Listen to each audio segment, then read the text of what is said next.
5 set ready to begin, ladies and gents, for another exciting week of the PokePod World Podcast. We have finally made it to year 2, ladies and gents. It's a brand new year, brand new things to come, and brand new ideas that we have in store for all of you. Year 1 has been a lot of fun, and the way we wrap things up has definitely been something to hopefully remember, and I cannot wait to see the shenanigans we are going to be pulling off for the new year. As usual, ladies and gents, my name is KG Prestige. Once again, welcome back to another exciting year. I hope you guys are looking forward to the shenanigans we are going to be pulling off for tonight, because this is going to be the start of something I hope will be pretty fan-freaking-tastic. So, before we continue though, it's only appropriate for us to go and take this time to go and introduce everybody here one by one. So let's get right into it. Starting things off, of course, he just happened to show up just now. TSS, how you doing, buddy? Of course. See, this is what I'm telling you. I have a 15-year streak of summoning people, and tonight is no different. And that streak is honestly going to continue at this point. Moving along, we got our Farley Do 97, otherwise known as Richie. Ladies and gentlemen, drink your water. That's all I'm going to tell you. Moving on, we got Age of Trades / Polly. Hi, I said I was going to sleep, and now I'm not. And lastly, we also got Nessa as well. Hi, everyone. How's everyone doing? And now, with that being said, we also have ourselves an invited guest for the week to go and talk about things that are going to be discussed. We'll get to that in just a wee bit. Let's go say hello to our good pal, Zac. How you doing, Zac? Hey, what is up, everybody? It's a pleasure to be here. And to be more precise on that statement regarding Zac, this is Lumiose Trainer Zac, as you guys might know, part of the Anypoke Bros, who we've shared quite a big collaboration with at the end of the last year, which was honestly a lot of fun to see so many people enjoy it overall. I'm very happy we ended the year on a high note, and it was also thanks to you, Zac, for making that as well happen, so thank you on that part for allowing us to all work together to make that end of the year something memorable to never forget, Yeah, no problem. It was awesome just to get all these different Anypoke creators all in one project, because what I really love about this past year is it's just been like a lot of new faces, and like Anypoke has just been bigger, at least in the YouTube community, has been bigger than ever before. So I was like, hey, we've been getting to know each other. Let's get everyone together in this big project, Yeah. And I can't wait to see how this year is going to turn out if we ever continue to, I'm not just saying only for us, but I mean also including all the other folks that exist in the Anypoke scene, because I feel this year is going to be one that I think many new generation folks that are doing Anypoke content on YouTube are going to be thriving in this era. At least that's what I'm hoping for anyway. I always love seeing new faces show up in the scene, give something new to watch as well every now and then. But let's get right into it, ladies and gents. Today is, as usual, you guys already know our format. You didn't even say hi to John? What is wrong? No, do you not see Zac is John? I mean, look at his avatar. Have you not noticed that? Oh, God, please don't bring that up. Oh, no. Yeah, here's John too, everybody. And you're supposed to be a host of this fucking show? What the fuck is this? I just said we already have classic John right now in the call. Here's modern John if you want to go into John. that. Who wants modern John? Get him out of here. Classic John is cringe, let me assure you. Oh, man. When did you pop in, John? I didn't even hear the beep noise come in at this point. I'm fashionably late. My headphones were missing. Little did I know that they were like literally on the other side of my monitor, and I was like, oh no, and I need to get in here, and then I finally got in. I was like, okay, cool. Nice. So I've been here for a minute and a half. You sound so time. disgusted. When did you pop in here, John? Like, oh man, we thought we were finally rid of him today. Yeah, I thought the classic one was supposed to replace the modern one, man. That's true. We're going into the JPR verse here. Well, given that whole Spidey film that's supposedly going into the whole verse stuff, I mean...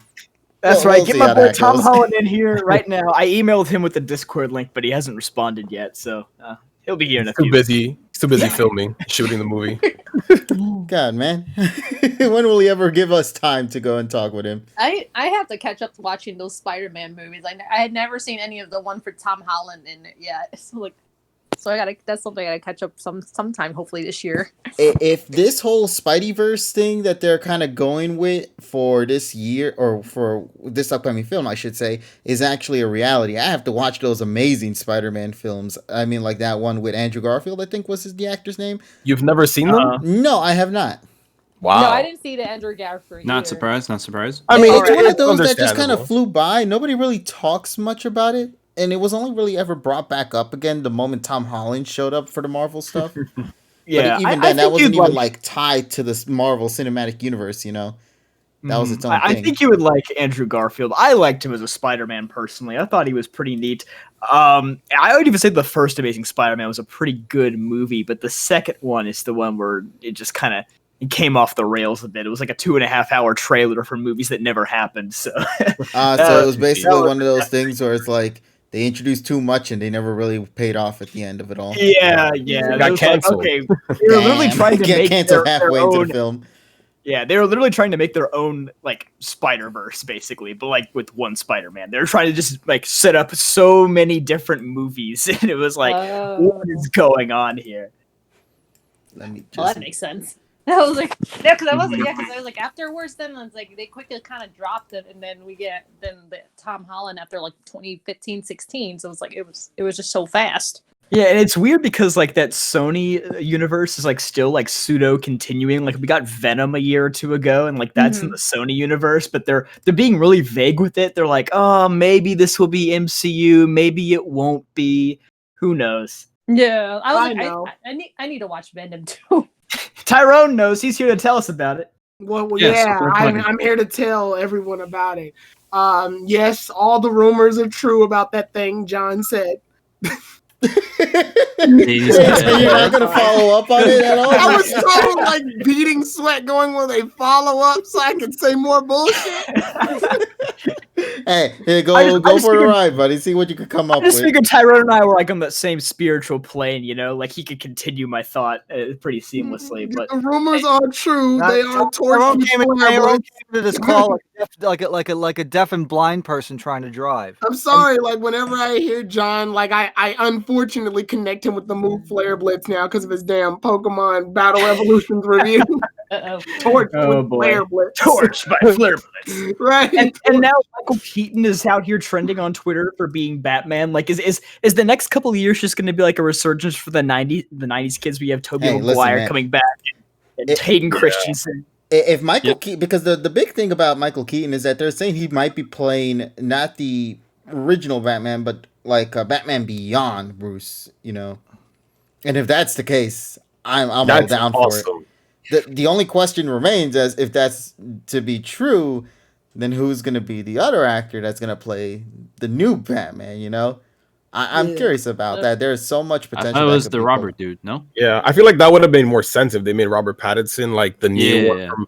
But there's a completely separate entity, I guess. It's like, I don't know. It's a little confusing now.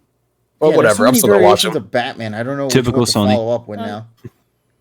I don't know why they had to choose a different actor and everything, because I remember the one mostly from like the 2000s with Christian Bale.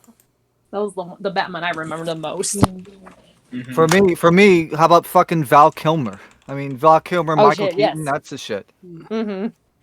Hey, I had those VHS tapes with Adam West back in the day, you know. Oh, yeah. Those are my I jam. was waiting for somebody to bring up Adam West Well, Batman. yeah, of course, Adam West, and of course, Oh, the last right, one was like in the totally. 80s.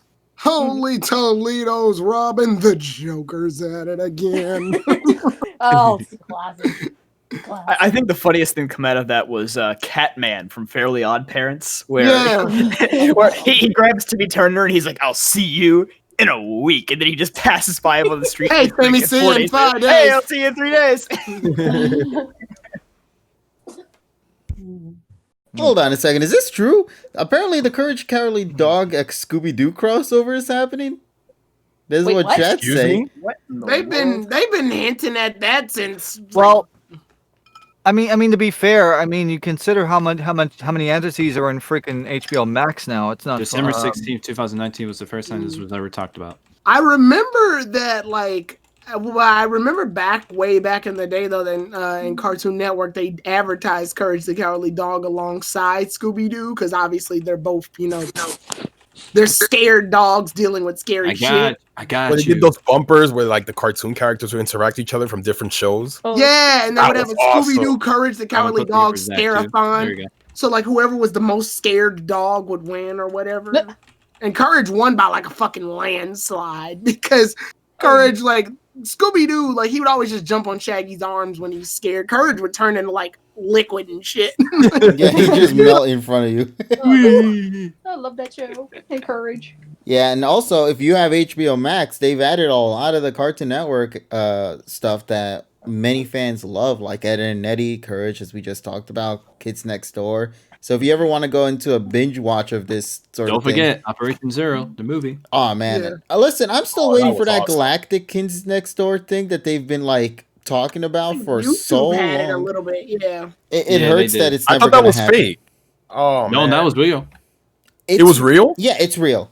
Yeah, Um, it's there's a video out there Oh. if you go look up for Galactic Kids Next Door where the person who created the series actually got the original VAs to come and do like a little sketch dialogue talking about what their vision would be if they were to had continued the series. This time focusing on, number one, this whole venture into space and whatnot, and the whole galactic theme and teens and all that. But we never got any full, concrete answer as to whether that will come back or not. And given that so much time has passed since then, Rest I in don't peace. think it'll happen, but HBO Max could do something where they might give some, money to Cartoon Network and the creator and be like, hey, if we're not going to put it in Cartoon Network, let's make it an HBO Max exclusive for people to come and watch. I think that would be pretty cool. We're living in an era right now where a lot of the retro cartoons are starting to kind of come back in full force. I mean, not too long ago, we had the Animaniacs reboot just come out of swing nowhere in November. No. So, I mean, if they could do that, maybe Codename Kids Next Door might have a chance. We'll have to wait and see. But I'm much looking forward to the potential that this could, have. Also, if you think about it, to put that on HBO Max, just to kind of give it a little bit of a test run, you're gonna garner, well, not garner, but more so like you're gonna see what audience you're gonna get, and from there you're gonna get told whether or not this is something that people actually want. Because it's one thing to say, "Oh, I want it on the internet," but it's also another to actually watch it. Yeah, we'll see what happens. So I'm curious. I'm legitimately Nintendo Man 64 says back in the old days, Cartoon Network was pretty cool. We're talking about let's go further back. Let's go back fucking 1992 to 1994. That was the fucking that was some great times. I wasn't even alive. I wasn't conceived yet. Hold up. Well, if we're going that far back, if you want to hear a little fun fact, in the early '90s, my dad was in Atlanta, and he was one of the guys who designed Cartoon Network Studio down there, which is pretty neat, actually. Really? Wait, really now? Yeah, because at that time, Turner bought out Hanna-Barbera. They bought him out at around the early '90s, like '91. Like 1990 or 1991, and that's why Cartoon Network came to existence. Then it became Turner Studios. Turner Studios did the animation. That's why you have like Two Stupid Dogs and the New Secret Squirrel back in the day. And then Turner Studios. Then Turner Studios eventually became Cartoon Network Studios, and that's when you saw all of the cartoon stuff. Courage the Cowardly Dog, which was originally a pilot that was shot animated in 1996, 1995, somewhere around the same time as the Powerpuff Girls pilot. And then of course, and also the Dexter's Lab. Dexter's Lab also got a pilot on cartoons. Courage's pilot was 1996, but yeah. Yeah, 96. Yeah. It was around that same time. But you had like I said, you had like Two Stupid Dogs, and then you had then early on in Cartoon Network's history, you had things like the majority of like Scooby-Doo. It was the Scooby-Doo network, and also you had like blocks where they would just air classic like Huckleberry Hound cartoons, Yogi Bear. They would have an hour dedicated to that, for example. And you had Samurai Pizza Cats and shit. That's Somebody mentioned there was a plot for Family Guy there too. Really? Yeah, there was a pilot. There was a pilot. Yeah. Yes. Huh. Yeah, there were. Yeah. Cartoons actually had the or what a cartoon as it was back then. They had the Yeah. pilot for Family Guy. PG version of Family Guy. Yeah. To be fair, that would be interesting to kind of see. But Yeah, and OG Tone. Yeah, Toonami. Well, Toonami was like 96, 96. Like 90. I remember Dragon Ball actually airing in like late 95 or 96. Yeah. Like original Dragon Ball. And then you also had reruns of Reboot making it on the network because originally Reboot was on ABC Saturday mornings in like 1993 to 1995-ish. So I remember that. So you had a lot of, and then the Reboot's later seasons, which has the Enzo time skip, that was like season 3. That happened in like 97, 98, or yeah, I think it was like 90. It was somewhere in the late 90s, somewhere between 96 and 98, where it was originally where it was in a block on Cartoon Network. It was Toonami, because Toonami kind of existed. It didn't evolve like it was like later on. But you did have like Dragon Ball, you did have Reboot, you did have, trying to think of other shows that aired at that time. Sailor Moon was just getting on the network at that point because I thought believe Sailor they Moon was started. on a different network. It was in syndication from 95 to 96, and then it moved to Cartoon Network. Yeah. Okay. And then it went all the way. Then it went up to Sailor Moon R. I think Sailor Moon R is the last series that aired on Cartoon Network. That is If I remember correct. correctly. Yes, because I remember that up until like the 99 or 90, late 98, 99, somewhere around that. So that's basically all you need to know about Cartoon Network in the early to mid 90s in a nutshell. It was a much better network. Who do we got? We have Josh Master 37. Thank you for the follow. Thank you, Josh. And to Omar Rosales, thank you so much for subscribing as well. Just wanted to take that time to say thank you. And to everybody tuning in for tonight, thank you guys so much for tuning in.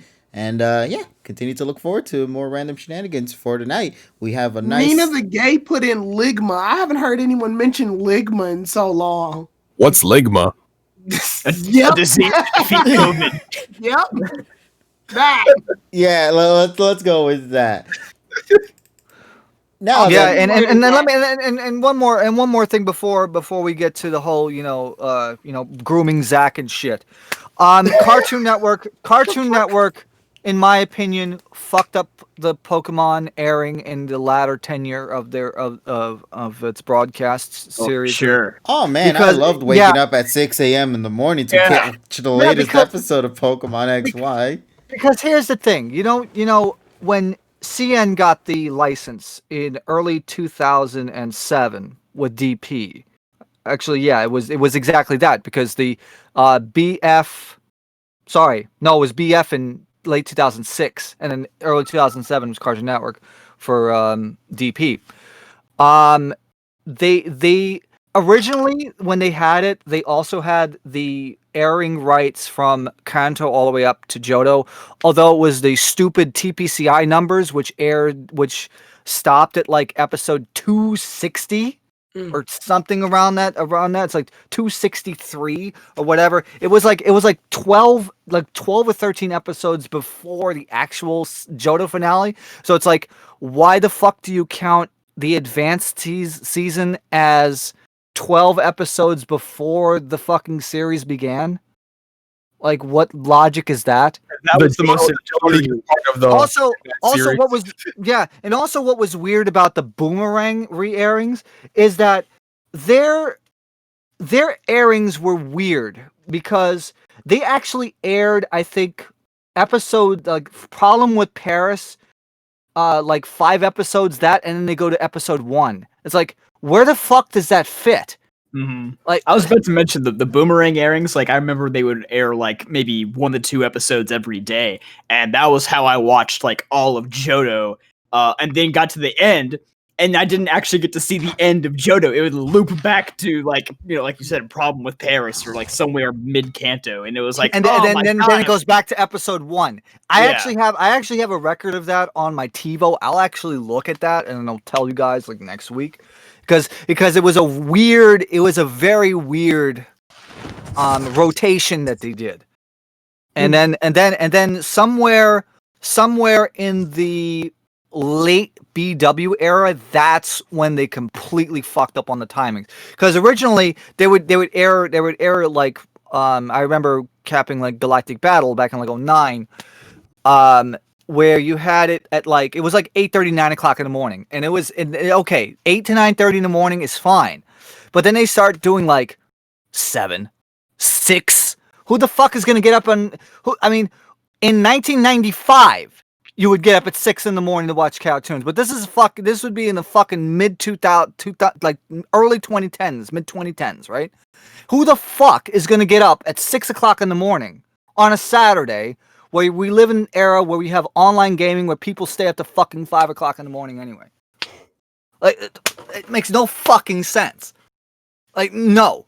And also, not to mention that CN fucked up on the majority of closed captions as well. We have that noted on PM.net, by the way. Ninja. No, well, no, Greninja actually wasn't the wrong caption. Oh, wait, that was an actual script error. No, it was a script error, but it wasn't the closed captions. One of the notable ones is the butler that was on the boat on the Decalora Islands. They had the closed captions the fucking Japanese name. Oh, so instead of Porter, Ash calls him Parker, like in the first episode, he's introduced by mistake, like near the end of the episode. I remember that. Yeah, but they never. Yeah, and they never fucking corrected the closed caption. oh gosh. Yeah, we have a lot of closed caption errors. I've yeah, taken screenshots of the those. movie 13 cut. I don't remember that one. Oh my god, That was some shit. The first time I watched that movie, it was like, what happened? Am I lost? Where was the first Did 10 I miss minutes? something? Like, because they cut out the entire thing with Zoro and Zoroark, and you're like, how did they even get to this situation here? Like, it just felt like you were jumping into the middle of the movie. Yeah. And that was, for those who don't know, it was an unauthorized cut. Apparently, the Pokemon Company was pretty upset about that. They were like, hey, we didn't say you could do that. Well, and not only that, there was man. another promo from like 2008, which I posted on my Twitter, where it's like fresh loop. Where they had a CN promo where they mispronounced Giratina. Oh, jeez. Oh, yeah. Listen, And at it's like this point, fresh, we've already fresh come from to the, Japan, and it's like Cartoon Network mentions that this show is from Japan, but TPCI doesn't want to mention that. So it's like, as I was trying to say before, it's like at this point, it's an insult to even try naming any of these Pokemon because not even they know what the hell to call these things. Is it That's true. Arceus? Is it Arceus? Is it Arceus? I don't Well- know what the hell. well, It's- also, I posted a YouTube video back like 5 years ago where when I went to PokeCon 2015, second to last con that freaking Tom Whalen went to before he had all the freaking Anime Boston crap happen to him. I asked him about that, and it's because they had to change it from Arceus to Arceus because Arceus sounds like arse. Oh, That's come that's on. legit reason. That's the legit reason. Oh, That's from the horse. No, Also goodness. in that same con, I didn't record it, but I asked Tom Whalen the question. He did see the what was it, the plasma episodes before they were as they were about to be dubbed, and then of course they had to scrap that because Pains of my the- heart. I was gonna make a joke. Okay. That's straight from the horse's mouth. Are you sure it wasn't from the donkey's mouth? Okay. Well, hey. At least they had. Hey, at least the good thing is they had the fucking KFC buffet down in Louisville. I like that. Well, regarding terrible mispronunciations, I'm sure most of you guys have probably seen the Hoenn Poke Rap. Oh God, Where no! they mispronounce like every other Pokemon. I'm fairly certain they say Groudon and Kyogre. That can't be real. Kyogre. That one's the that can't worst be one. real. I swear to God. can't- It I is refuse, a no. real thing. It is a real thing. And it is horrible. The song itself gives me a headache anyway. Like, my god. I did not know that was a thing. That's I thought that was mean. Kyogre. Kyogre. Oh People my just God. drop this in our- That sounds like some back alley shit, like some back alley food you ordered at fucking bodega. Well, Give me in the back. I got the That's Kyogre for you, good man. got got them Creole grades for you on the grill ready. And the croutons. In our Discord server in the Pokemon anime channel, how he's talking about how they used to do like these big promos for Pokemon on Cartoon Network too. Like they had like the Battle Bowl. I remember they also had a President's Day marathon way back when Rise of Darkrai was coming out. And there was also a promo where they accidentally left Musashi's voice in the original Musashi Megumi's voice. Yeah, Megumi's voice in the fucking promo. Well, and I have that posted. If you is that the Diamond and Pearl promo you're talking about? Like the first Diamond and Pearl? Yeah. They also leave Turtwig's voice in there too from the Japanese version. Yes. No way, man. Yes. Damn. Yeah, it's pretty wild. Cartoon Network had quite a run with Pokemon, but by the end it was like, oh man, what are they treated like complete shit. Quite a run, but they ran it to the freaking ground. Well, anyhow, I guess if we're between topics here, since Zach is our guest of honor tonight, do you mind if we ask him some questions regarding his big new series? We're going to ask you a bunch of questions. Uh-oh. Interrogation time. Yeah, we're gonna have to put like a book down and swear that he's gonna actually say the truth and nothing but the truth and all that jazz. It's like the press tour for my series review. Yes. Yes. Yeah, don't lie to us, Zach. We'll know. All right. We got your phone numbers in. No, it's like a giant swinging light. I guess I'll lead off since I brought it up. But Zach, since you had all of these incredibly in-depth reviews, having to watch over 1,000 episodes of Pokemon in such a short amount of time, I have to ask, like, out of considering the people that you had on and like the episodes that you had to review and the series as a whole, was there a particular like review of one series that you were like, this is it, this is my favorite one, like I have to pat myself on the back, like this was a really good job? It's funny because I was actually talking about this with Ben and Raph the other day, and it's like, it's so weird because at first I was like, it's the Best Wishes review, and then I got to the XY review. And I was like, wait, no, I think it's the XY review. And then the Sun and Moon one, then I got to Sun and Moon. I was like, bro, it's the Sun and Moon one. Because, like, I don't know. It's insane how it happened. But it's like, I will say, I feel like the Best Wishes one is probably the most well-balanced, especially because it's the one that people anticipated and expected me to hate on the most. But I feel like it's the series that my opinions have changed the most on. And I feel like I did the best to defend it, but also, call it out on its bullshit. Fair, yeah. But I feel like, if you guys notice, I kind of changed the format. Before it was pros and cons, but from Best Wishes onwards, it was kind of, all right, let's like go in depth with every element, not just this is good and this is bad. So it was like a natural evolution. So I feel like because of that, I feel like the last three are probably my strongest. But if I had to pick one, I think it's the Sun and Moon one, to be honest, in my opinion. I just that one went through sanity hell. No, it's because I made a great heel. Yes, yes, he did. TSS did a great job in that review. I have to say, like, honestly, TSS, you killed it in your parts. And the best thing is, it's like you didn't come off as someone like just like a blind hater. Like you actually backed up the reasons why you think this is bad and stuff like that. I want to interject. I just want to interject one thing. A lot of people on Twitter and online, they're saying, "Oh, you don't know shit about animation. Oh, what are you talking about? This freaking frame rate shit." I'm talking about the frame rate that is being rendered. If you look at all of the episodes from Diamond and Pearl, DP1 up until SM1, actually, the end of X, Y, and Z, which is 46. Mm-hmm. You can look if you have like the MKV files, right? You'll see a code. You'll see a little file in there called time codes. Right. What those are is on certain sequences, certain scenes are rendered at 29.97 or 30 frames per second, because those are used either in CG animated scenes, such as, contests or whatever, or if they're used as panning shots, like the 3D camera in X, Y, and Z, or panning shots in DP. That's why if you get a frame rate mismatch, you'll get jittery. You get like jittery video. CDG Cool Mellow, thank you for the follow. So you have that. Now, before then, there was actually some sequences that were in 60i, or 60 interlaced fields per second in AG, starting with AG 106, which is Pokemon Trivia Quiz. That sequence, they actually had 60i for the logos. So they were using VFR, variable frame rate, from middle of AG until the end of X, Y, and Z. And that's what I mean. I'm not talking about the frame rate where the animators animate. I'm talking about the frame rate that the final product is rendered in. Now, broadcasts have no problem because all of the Japanese TV airs MPEG 2 format 60i, 1080i 60 fields per second interlaced. So 60 is a multiple of 24, 30. 24 and 30. Yeah, fuck. So that's what it is.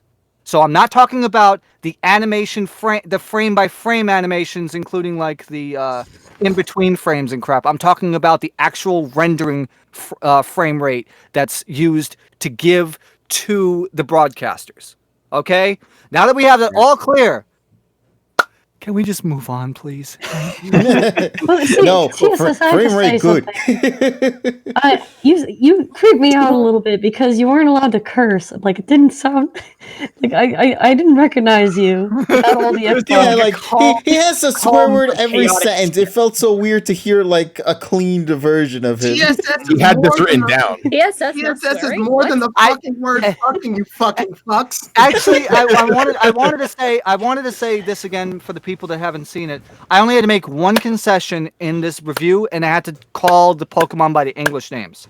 That was it. The character names, I was fine for doing the Japanese. That was more weird for me. That was. I know. Yeah. I know, right? And realistically, this was the very first time I had to do a scripted video.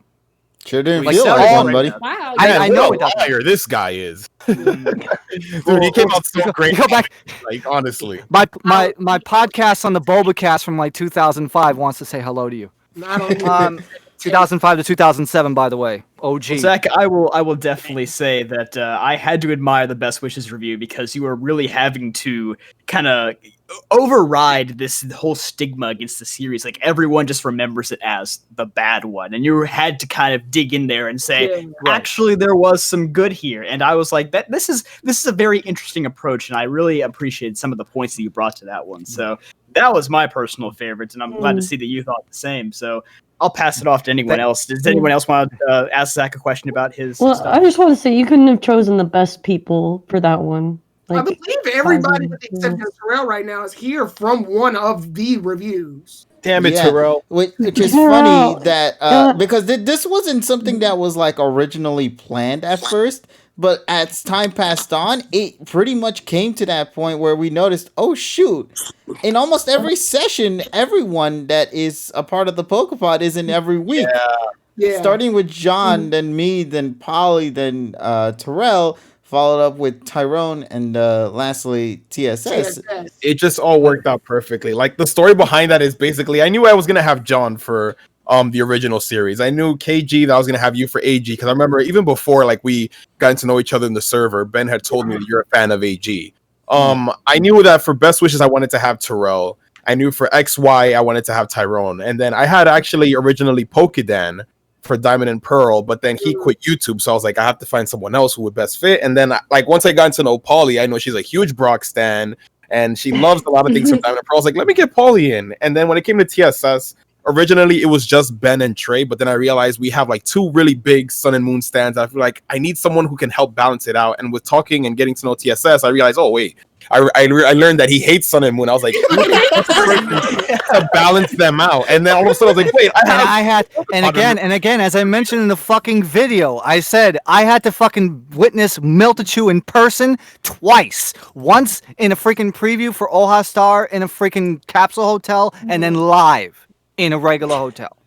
Okay, so I am qualified for this shit. Also getting fucking Lovely Boyed in fucking Pokemon Center Osaka. That was a beautiful fucking moment too. Said no one ever. On the same fucking trip, no less. Regarding about It was a blessing. Moon review, like I actually appreciated the balance, to be honest, because I'm actually not a big Sun and Moon fan, so I was kind of a little bit siding more to TSS.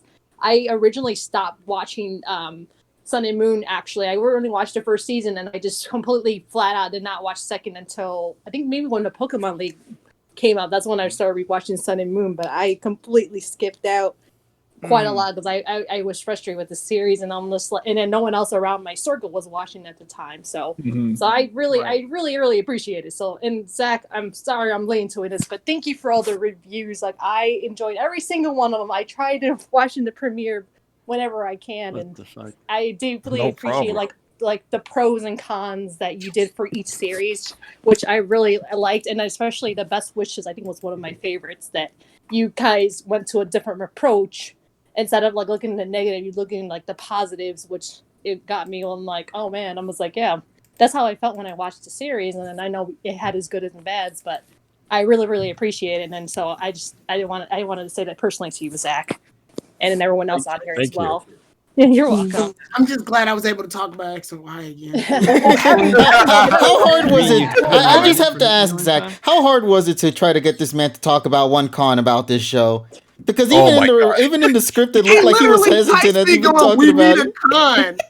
I'm like, we have to say a con. Like, let's find at least one thing. You can't be like praising the series, like, because all of us, especially to me in the Discord chat, we have to have a con. I'm like, how do you con perfection? It's so funny because perfection. The rival video with Tyrone and Terrell and Raph. And it's like anytime you have to do a collab with Tyrone, you gotta have him on a little leash almost and say, hey, don't go off the chain here, you know? Yeah, like, I noticed I was on Zach's video for Christmas Eve, and then on Christmas Day I was on John's video, and then I think I was in the crossover literally the day after on Saturday. Yeah, you were there a lot. Yeah, I was like, wow, this is definitely my week, I guess, for people to make sure I don't go off the fucking rails. Yeah. And it's Christmas Day and Boxing Day. That means we box the shit out of Tyrone. No, I'm just kidding. Indeed. And I appreciate that Zach had like people from both sides of, hating or loving the series in most of his reviews, like, TSS and Sun and Moon, and KG and Tyrone obviously loving their series. And then for me, I love the Kanto leg of the journey. That might be my favorite part of the anime right there. Just those first 60, 70 episodes. And I'm sorry, Polly, I don't like Johto. Thank you very much. Zach, do the filler thing, oh God, it won't stop. I just want to say one more thing. Let's just be thankful, and I want to, and from respected, because I do video editing as a hobby. Let's just take a time to thank Zach for all of the effort that he puts in every single one of his videos. Yeah, his production quality is like top notch. I just want to say that, straight up. Also, Zach, You're making me blush. Zach, can I say some behind the scenes thing? I remember Zach actually told me he had to delete some of the fucking notes I put down that I had on record because I put too much. Oh yeah, this dude I mean, most of you guys have been on the reviews, and I said like one page at max for like each topic, so it doesn't get too long. One page equals to about almost 2 minutes of I'm content. breaking down the thematics and moralistics. Tyrone wrote like almost 4 pages for the Team Fleur arc, and I'm like, bro. I had to cut it down to like 2. This is the importance of James's NK throughout the XY series. On the other side of the spectrum, though, see, I'm the one who probably did the bare minimum at first because Zach couldn't. I took like 2 months, I think, to write my script, and you're like, Polly, you gotta. Like, because I remember exactly where you were when you asked me where I was. I was. How do you know where I was at? No, don't worry. She's known to peep on people, man. Yeah. It's kind of creepy. I'm looking at. Like, oh yeah. I saw you at the bodega at 167 Grand Concourse. All right, KG, I haven't shown up at your house in a while, so it's fine. The fact that you had to say what is going on? You just confirmed the theory. What the fuck? Okay.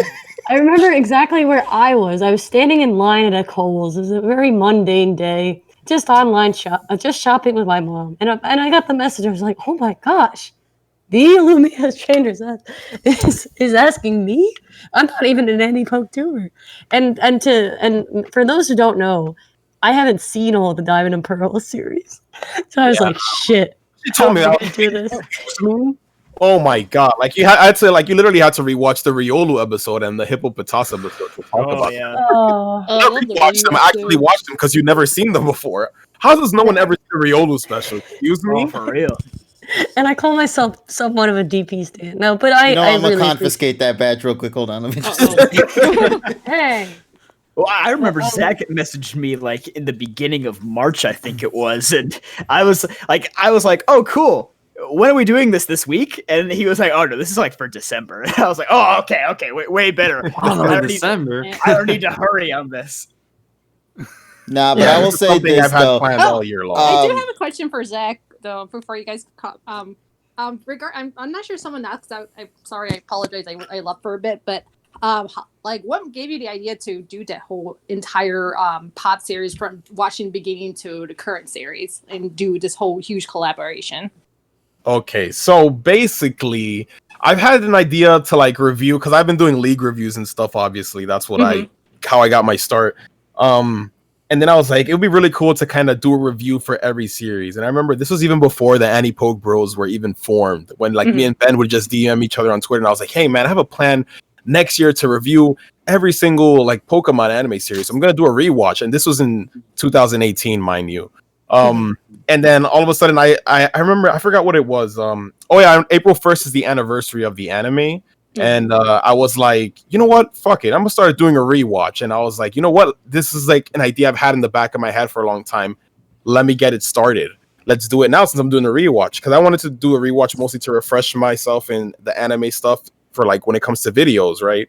And originally, I've said this to most of the people who I've done the videos with already, but originally it was going to be like one huge video reviewing every series. But the more I got into it, then I was like, nah, man, like each series needs their own video so we can really like get into it. Cause like some stuff is going to get brushed over, some stuff won't be done justice. And then that's how it went from there. Oh, wow. It was like, yeah, it was like, and then I also applaud you for watching every series. Like, I think, when did you start seeing it? Like back in April? Was it? Yeah, it was around mid-April I started. Okay, yeah, and up to like November. I'm gonna say November. Then you finished until the Sun and Moon, right? Yeah, well, I have a confession to make. All right, here's a PokePod exclusive. All right, here we go. Exclusive world premiere. I'm about to get exposed, but I actually didn't finish rewatching Sun and Moon. I'm like halfway through the final season. All that's left is the league, and that's like, bro, that's fresh in my head. Yeah, but like, I didn't need to do that. I was like, worst case scenario, like all I had to watch is up until the 3rd season because the first 2, I hated Sun and Moon back then, so I didn't really give it much of a chance. I didn't really look too much into it. But last year was the last season, and the league, I did a whole review on the league. Like I've watched it twice. Like that is fresh in my head. So I really just watched everything until right before the league. So it's still pretty good. Like it's not, I don't know, maybe that might affect people's opinions. Oh my god, Zach didn't watch it at all. It's a lie, man. It's a lie. As the Sun and Moon stan, you are forgiven. Well, it's not only that. It's like people think that people have fucking goldfish memory. It's like, what the fuck is wrong with you?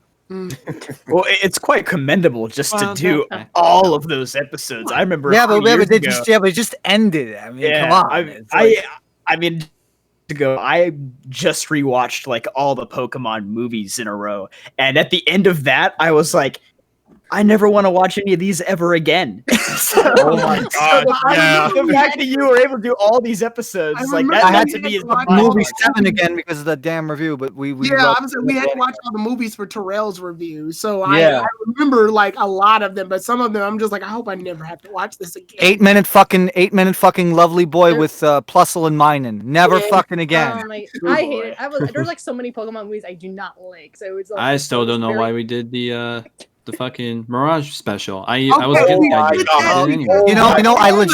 You know, when I made that post on Twitter last year, that was legitimately the first time I ever watched that episode complete. We did that because we had, like, if we didn't, people were gonna keep asking us when we were going to. So fuck the people. We went. What the fuck, Richie?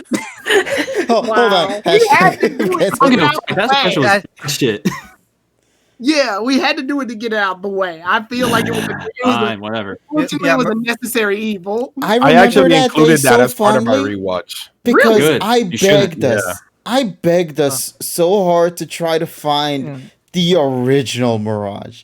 I'm not talking about like the modern one that everyone knows. I'm talking about that original Mirage dub. With yeah. Face that one horrible dub. I have it.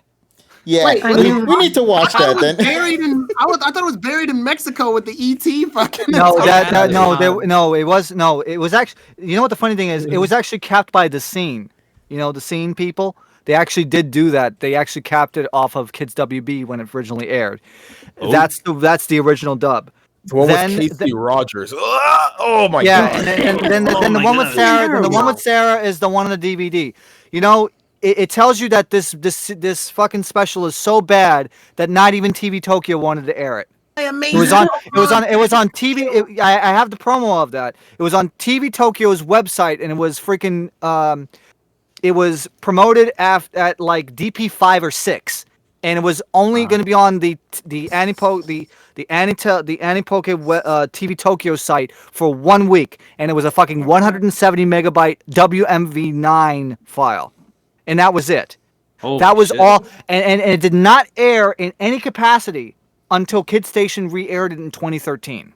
Wow. So that tells you, or 2011 or 2013. It took them fucking 4 to 6 years to fucking air it on a reputable network. That's how bad this shit was. Well, I just remember I a didn't few really years like ago. the story. Oh, sorry. Yeah. It was like really stupid. Like It was stupid, and then all of a sudden, movies got canon when it weren't even canon. Like, what the fuck is this? Some of the worst CG you'll ever see, and some of the worst in between shots you'll ever see. One of the worst Satoshi faces and body proportions that you'll ever see in your fucking life. And also in the song intro, one person is having too much fucking effects with fucking Sony Vegas. And they use every single effect, and they fucking did 60i, which doesn't make any fucking sense. Zach, you made your which movie is canon video, and I'm just sitting here looking at Master Mirage going, it proved you wrong, Zach. All of them are canon. Oh no! my goodness. It's really my least favorite Pokemon anime thing like ever. Like it's so, oh my god, it's so bad, dude. I hate that so much. We were watching Hoopa and the Cringe of Ages, like a group watch a few years ago. I remember as soon as the movie ended, because the dub of that movie, the dub of that movie was so atrocious. It was like bad. This wave of inspiration just hit us, and we were like, we have to watch the cringiest Pokemon dub things ever made. And like instantly, we were like, we have to watch Mastermind Mirage Pokemon, the original version. I don't think we ever got around to watching the Mystery Dungeon specials. Those were definitely on the list too. Yeah, we But I never can't remember got to what because they weren't really cringy. They were just sort of No, Yeah. they weren't. They weren't. I didn't mind the Mystery Dungeon. I actually like them. yeah. See, Yeah, I didn't mind it. I was like, I read a Raj Zac and then the Mastermind. It is a little like weird, a little jarring to hear like Pikachu talk, and it's like a dude with like a deep voice. It's like, it's okay, Pichu. I'm like, oh god, what the hell? Why are you talking? Yeah, I know. Yeah. You don't expect that, like a grown guy like voicing a Pikachu. Like you'd be expecting maybe like a little. Get out of here, Pikachu. Pichu. But yeah, no, I remember that too. I was just like, I thought that was weird too. I was just like, okay, did not expect that voice for a Pikachu. Mornox, we were talking about Masterminds of Mirage Pokemon, where in the middle of the special, they were scanning. I think Professor Young was scanning Pikachu's memories, and he was remembering like movie 2 through 5, and I'm like, what the fuck? That's not even canon. and then they remembered movie 1 at the very end. It's like, what the? Oh, not movie it 1. It was also- Mewtwo Strikes Back, wasn't it? And it's no wonder, that special was a TPCI created episode, because they can't fucking do shit in terms of writing. It was the worst thing. The only episode that could beat it for worse is AG88, which is Snorlax and Slackoth's Banana Garden, or Slackoth and Snorlax's Banana Garden. That I is still Visual think that's Nightclub funny. number I 1. saw that episode. I don't think it's that bad, TSS. I mean, it's bad. But one thing I will say, I guess the one pro of that episode, I kind of like how they had It's boring as fuck. they added, what is it, the implementation of the ability, like, oh, what was it, Vigoroth, his ability, he can't sleep, or something like that. You can put him to sleep. That was the only thing. But at least in the dub, you got fucking music wall to wall. In Japanese, you have silence, and your brain just turns off. Damn. My brain turned off at like a 9-minute mark. Wow, that's the first time I've ever heard you speak more highly of the dub than the sub. Yeah, I know. Me too. That episode does strange things to people. Yeah, unfortunately, and I'm sorry, Drampa SM57 still sucks. I haven't seen that. Damn. I thought I was like thinking it was like when they were writing that episode, it's like were they high in marijuana or something? I don't. I suppose the next question to Zach is, Zach, what's left to review? I mean, you've reviewed every series overarching. You can't just break it down unless you're going to. I don't know. Like, do you have like any big plans you could possibly? I'm not going to say spill, but at least tease at. All right. I'll tease out one thing. So like, I don't think there's not really much else to review. I might do like videos going over different things, like top 10s or whatever. But I guess one tease I could say is that I do have something pretty big planned for the anniversary of the anime. And it's another reason why I did the rewatch, which I kind of kept from you guys in the beginning. That's all I will say. It involves the entire anime. That's all I will review. Oh, sweet. Well, Can't very wait to much watch looking that. forward to it. That's for sure. Yep.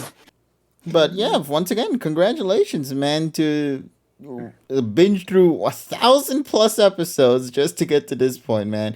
It That must really feel Good. refreshing Now to go through every single Pokemon Hosokoku and fucking Sunday. Get Oh, TV God. and fucking smash. TS And we'll says go- that's our job. No. Remember? and let's see, you got Not anymore. and after Get TV is freaking Pokemon Uchi de Atsumaru Pokenshi. Then we got to do all that shit. Hell, And then Ben, you you're can, gonna- and you that too, crazy review a and you skate too, show.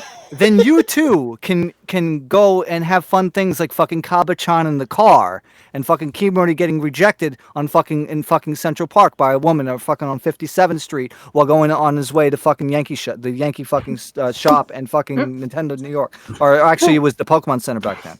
You know, Tell I Ben to really, stop with the fat girls and get his act together, because that's our job.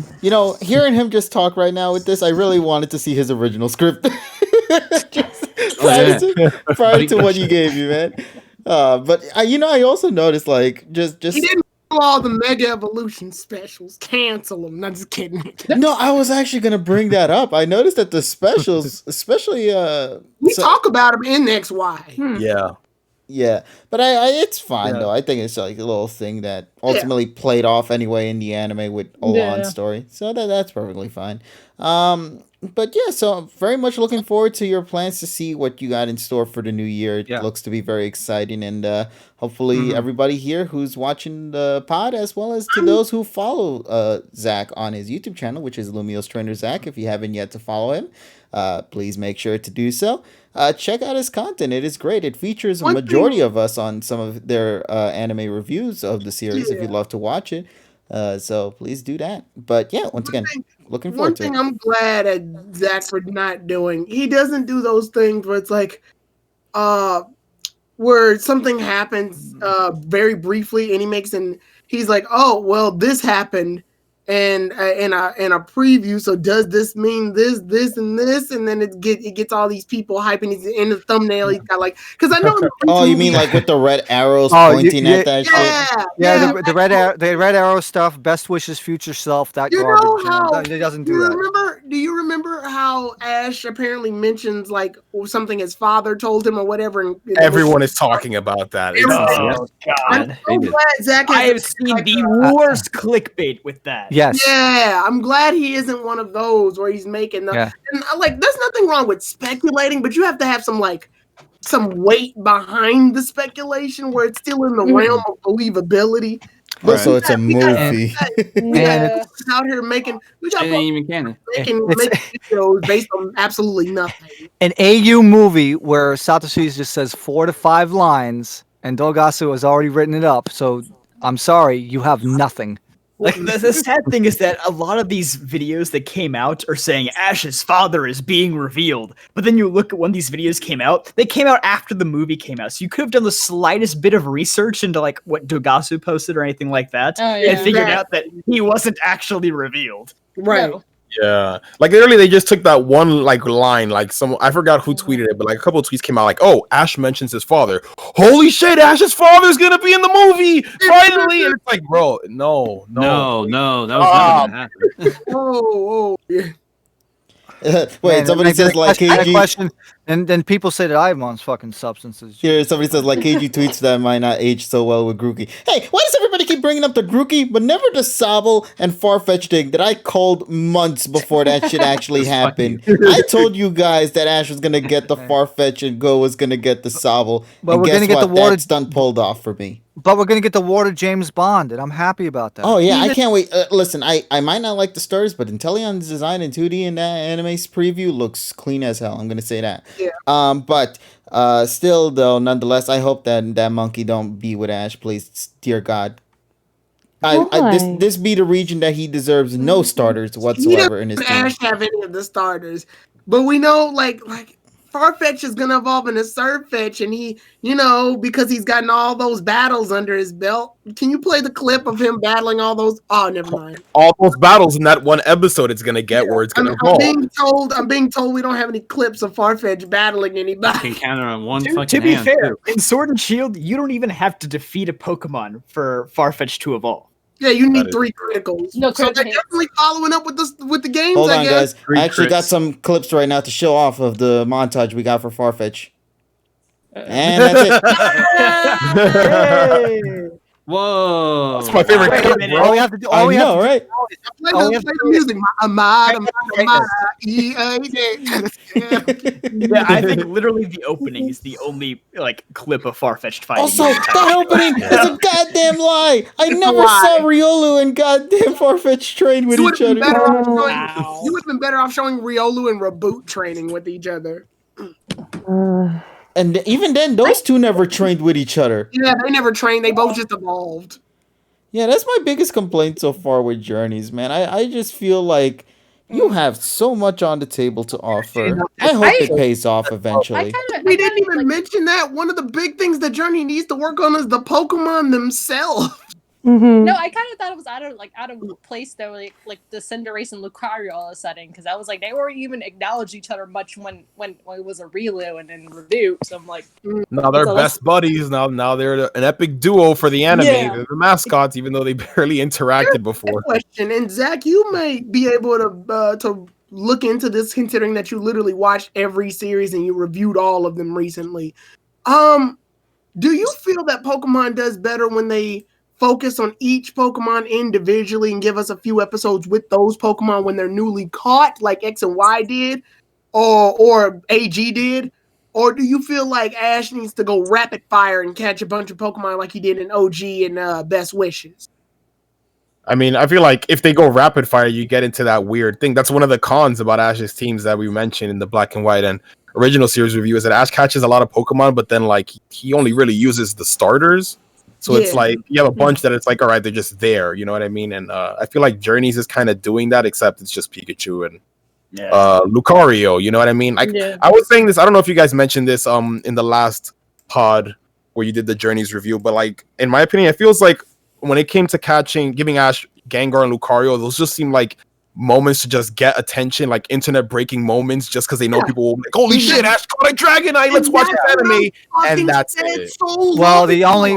Well, it's half right on that. They're trying to get the ratings, the TV ratings up, but the problem is they haven't even gotten a 3 rating. I mean, I would say they haven't gotten a 3 rating until since they switched to the first Sunday slot in 2018. I said that so long ago. I'm like, Dragonite is an odd choice for Ash. Like I actually did the math for that. I was from when Sun and Moon went to the Sunday slot to when the Friday slot came back for TM 2019, they only charted in the top 10 for the Kanto region, because that's what they do for the ratings, 9 times. 9 times in 2 years. wow.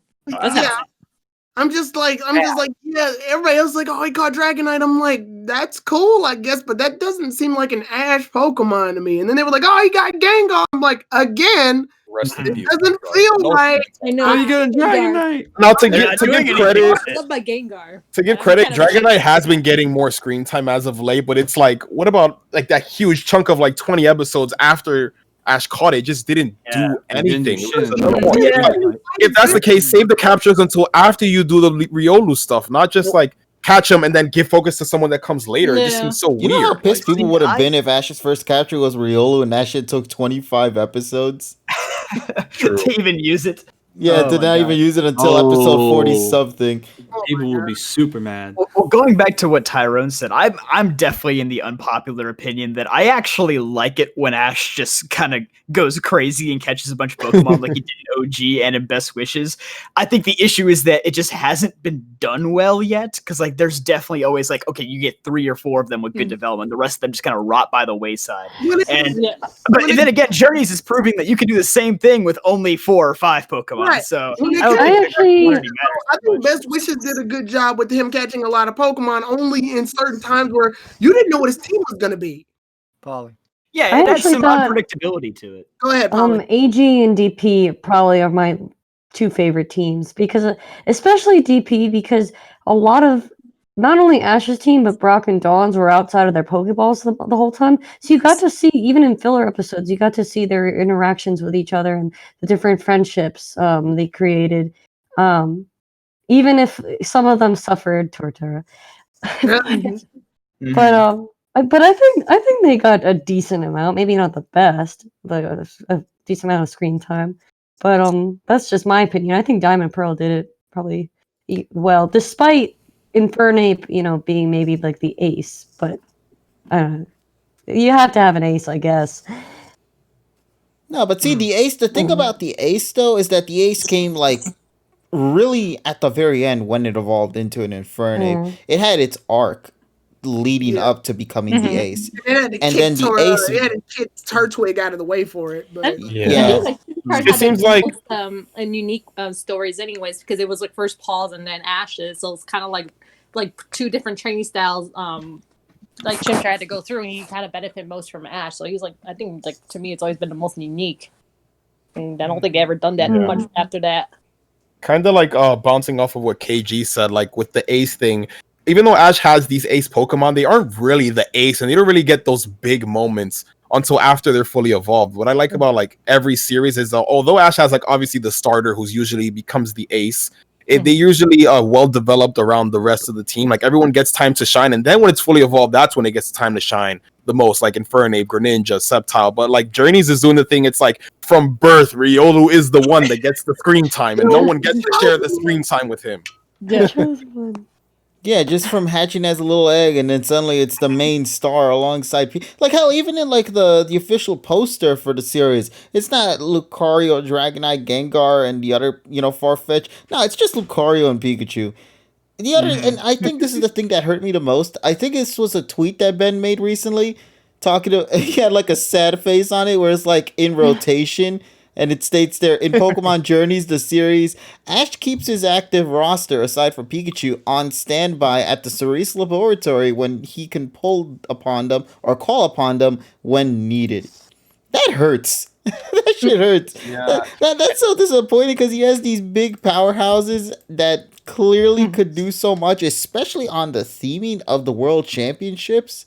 Yeah. And none of that ever pays off. Hell, even Karina's big fight that I loved so much and hated at the same time got shafted the moment that Ash went back to normal class again and had to go back to super, because that was the whole theme of it. And then he went back to normal class immediately after losing to a random NPC we don't even see. So it's stuff like this. It's inconsistent to my liking, man. It creates these weird. Sorry, go ahead. No, go ahead, Zach. Sorry. All right. So I was gonna say, like, it creates these weird, like, Ash and Go are like in trouble or whatever. It's like, oh fuck, Ash just chooses a strong Pokemon and he uses nobody. Like he just has Pikachu. That's the only Pokemon he brings to this region. It's like, what the hell? Like literally the Chloe episode where she gets Eevee. Ash gets stuck in a pit trap by Team Rocket. Oh, you're not gonna use Dragonite to fly you out? No, he just has fucking Pikachu. So since he's in the hole, he's just stuck. Or like the Flygon episode, he literally just had Pikachu and Riolu, I think, in that episode, and because they were down for the count, that's it. I guess that's it. Ash has nobody. It's so annoying. The Mewtwo episode that happened, he was quicksand, and Go had to get him out with Heracross. I'm like, I thought you had a Dragonite. What happened to that shit? You're going to an abandoned island with a bunch of super strong Pokemon, and you don't bring Dragonite? Excuse me? That's Or just Gengar? common sense. You're gonna go see Mewtwo and you didn't bring Ghastly? for that. Yeah, no. And they had the it's- Dragonite that brought them to the island. Well, not. I know that wasn't the same island as what was it, New Island or whatever in the first movie. I mean, It was it's a almost like the conclusion. Yeah, it was showrunners Blue Island realized. movie. It's almost like the showrunners realized that Dragonite and Gengar are not your traditional Ash Ketchum Pokemon. Like they really shouldn't be on the team, and like their whole Right. purpose was to garner attention and drive the ratings up, but that failed. So now they're When just I like, said that those Pokemon didn't feel right for Ash's team, I had people with fucking torches and pitchforks on the pod that day. oh, these are popular Pokemon, so Yeah, everybody likes them. They're popular, Yeah, but they're doesn't mean that they're popular. Ash Pokemon. Right, You know they're what I not mean? Ash Pokemon. They're Lance, Iris, and Agatha Pokemon. They aren't fucking Ashes though. It's why I wanted him to get Galar Pokemon, but Right. the That's writer's what I always said. Don't here. worry, you got one. It's You got Galarian Kalamagi. Farfetch. Oh wait, a Yeah. Kantomon. The only Regional Kanto. Kanto. More Kanto, bro. Let's go. Oh yeah, just Kanto with a different shade of feathers, Let's go to man. Kanto I again. almost explains why wish that they had everyone's handled Farfetch like they handled Apom, and he just caught it randomly at the end of Sun and Moon or something, and that was like the lead-in to Galar, where it's like, oh, he has an evolution now, because like with Apom that kind of worked, because later on became Ambipom, and it was That was like, cool. oh, it's like And then it even got if released. even though Ambipom had a terrible ending and didn't deserve that at all, sadly. they could have used that as somewhat of a segue, but they don't really believe in series-to-series continuity anymore, so that's the Right. sad No, of part. course not. Yeah, I stated at that point after the Mewtwo episode, either you have the balls to do continuity or you just straight up don't do continuity at all, because honestly what you're trying to pull off in this series is very insulting in my opinion. With that stunt that they pulled off with the Mewtwo special, I'm just so concerned about companions returning. I know so many people are looking forward to them coming back, you know, for whatever it might be, from DP or Best Wishes or XY, all that. But it heavily concerns me that if this is the writing that you're going to go with, I don't want to see them. They're going to be shafted. Imagine if they get like a Karina-esque episode to like goodness, that no. term of quality for their return, and then they're just gone immediately after that with no real... Especially for like Paul. Oh no, he's gonna come back. He's gonna be in like the super class or something, get his ass shafted by Galarian Farfetch. All right, here's a really stupid thought that I just had, and bear with me because you're going to hear it and go, "Wow, you have really lost your mind. What are you on today?" So Let's get get to your it. tinfoil hats on. Alright, let's do I wonder if this is a product of the national dex cuts in Pokemon Sword and Shield, where they realize that these Pokemon are not going to be in every game going forward, and they're like, oh, these are less promotable than they were in the past. Like before, it'd be like, oh, we're going to promote the crap out of the new Pokemon because they're just going to keep showing up throughout time. And now I think they're just going to be like, oh, let's go back to the fan favorites. Let's go back to Dragonite, to Gengar, to Lucario, because we know these guys are going to show up. They're going to be your staples in every game. So I can't help but wonder if that's like a loose I thing out guess. Thanks, like, Sergi. yeah, I don't like I know. said, it sounds kind of dumb. It's kind of out there, but like it's my far pitch on this one, I guess. See, like the thing with that, it's I like don't know, man. Greninja is heavily promoted in like toys and merch still, even though Greninja isn't in Sword and Shield. So that's where I'm like, Well, I think Greninja's kind of an outlier because Greninja is the most popular Pokemon. true. Yeah, to be fair, it ranked the first out of the 720 that was in the first 6 gens, and Yeah. plus, like I said, it had its own freaking ceremony. I mean, see, here's my thing with Come on this. down. Go to the next. And Zach, I don't know if you're behind me on this one, but a lot of people have been like, "Oh, Greninja needs to come back for Journeys," and I'm just thinking in my brain, at what part in the story would he show up? Yeah. When Ash is having that X and Y reunion, Greninja I feel hears like that the they're problem meeting with up, that and Part he of decides this to be like, story "Yo, is gonna make it They'll sound be sitting natural. on the fucking tree. I feel like the problem with it, and I feel like it kind of goes back to XY because of the fact that Greninja was released. If they wanted to bring him back, it's like, how the fuck do you write that? Because if he was in Oak's lab, all right, sure, he could just bring him back for one battle or whatever. Because any one of Ash's Pokemon are kind of technically on the table. Like Ash's Alola team got to show up, but because Greninja's in Kalos and doing its whole thing with Zygarde, it's just like. Now you have to write a scenario. If you really want Greninja to show up that badly, you have to write a scenario. Oh, Ash is in Kalos, and oh my god, he runs into Zygarde, and there's Greninja again, or something. It creates this weird situation. The last time I remember they brought one of Ash's Pokemon randomly back. It's gonna feel uncomfortable as hell. Get ready. Best wishes when they brought Charizard back. It was uncomfortable. Oh, yeah. That was the most what the fuck moment too. Because I think the episode, now y'all can correct me if I'm wrong, but I think the episode literally starts with Ash and Co. plus N just sitting down in a fucking Pokemon Center, and then Ash goes, I had a Charizard once. That wasn't It wasn't a random That's, Kanto festival or and- something like that. yeah. And Ann's like, wait, you had a Charizard? And Ash is like, yeah, we did all sorts of cool shit together. And then Charizard just flies up, and I'm like, the fuck was that? The funny part is that they see the Kanto starters like on the thing. They see all 3 of them, and Ash is literally only like, "Oh, I had a Charizard once." He doesn't even acknowledge the other 2. I think that was because the no. Charmander got hurt. They brought it to the center. Yeah. And Yeah. then he healed up, and then they're like, okay, next time be careful, Charmander. And then the Charmander Yeah. just happily walks off. But I Like, it kind of was get what Zach's saying. It's like if you bring back Greninja, you have to allude to the flare arc. You have to allude to the Bond phenomenon. Like, That's a are lot they to going to do that? unpack in one episode. Yeah. Yeah, especially But they how couldn't do Journey's that- handles episodes. Like that's way too much for one I episode. do not. Yeah. I don't trust them to do They, it. and I want to say they could easily do more than one episode, but for some reason they're like, let's pack everything But in one here's the episode. thing, they won't. I know. They won't. That never say never. They can always change the direction. I mean, It all feels like depends on as of late, it feels like they've kind of been getting a little bit better at connecting episodes. For example, like the Greedents episode and the Castilia City episode. There was like that tie-in that the eating competition takes you to Unova. So like it seems like they're getting there, but I feel like as of right now they're not at the place to do that. You I know? don't Yeah. trust them. I think- quite- I I think- think the way that the one series that did handle Pokemon coming back the best was OG. Like OG always did like okay, Squirtle went off to go firefight, but because Ash needs a water Pokemon to fight Macy, Squirtle coming back here because he took a little bit of time off his training because he saw Ash on the league on TV. So that made sense though. Snorlax in the sumo tournament. Yeah. Personal And also, I favorite. think they're also Yeah. I feel like to be fair, the reason that worked so well is because both Kanto, Johto, and like Orange Islands were all under one Yeah. series, so there was Yeah, like they're that all fluid continuity. So you But, had like- one story writer connecting all the dots. Yeah, so it made more Well, sense. then And he again, had way. Shudo didn't really put any input past like middle of Johto anyway. So Yeah. Yeah, I like how they did that in AG too.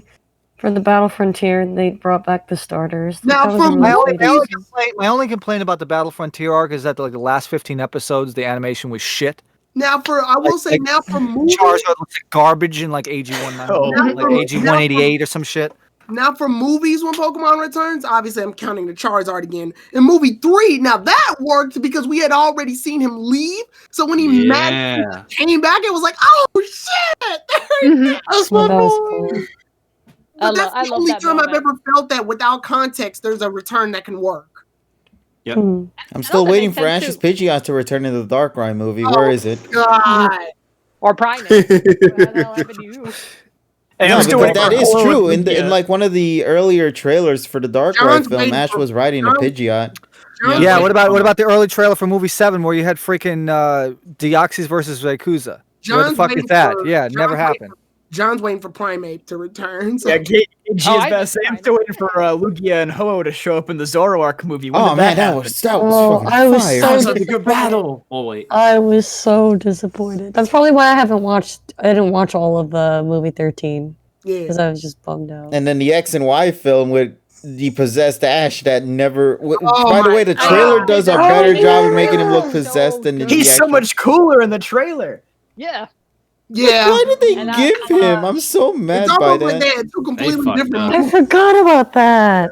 Yeah. Oh, I remember people were hyped when that trailer came out at the time, and then everyone was like, "Oh my god, I want to see that! That was the Hoopa movie. I want to see that movie. I want to see that movie." And it was only maybe like 1 minute. I really want to thank being in the PokePod for so long because I remember I was actually in a Facebook Pokemon group and someone goes, "So when was this clip?" And it shows the picture of Ash being evil, and they're like, "I don't remember Ash being evil." I come in, I'm like, "Aha! I have the knowledge." No, Yes, I it is was me like- you see. Yeah, it is I, the knower of the things. I think when you step into like a casual like Pokemon anime fan group and you're like one of those few guys who watches the sub, like you just bring like this unearthly knowledge to the group, and Right. people are like, "Whoa, Oh, yeah. this guy!" You're a freaking oracle, bro. They're like, "How did he predict that?" Yeah.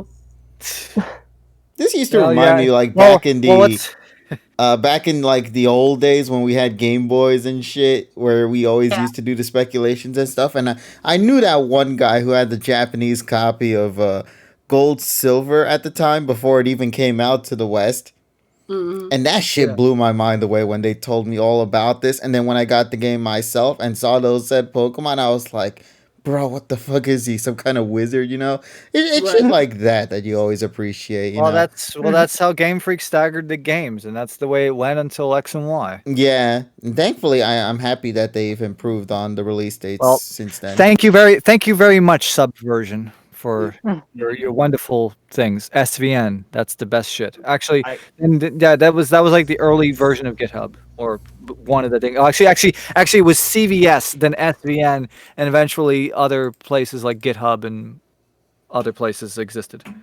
So, you know, I do have to ask now, given that this is the big talk that everyone's having right now. It is still relating to the Pokemon series, but not necessarily to the anime, but rather the game.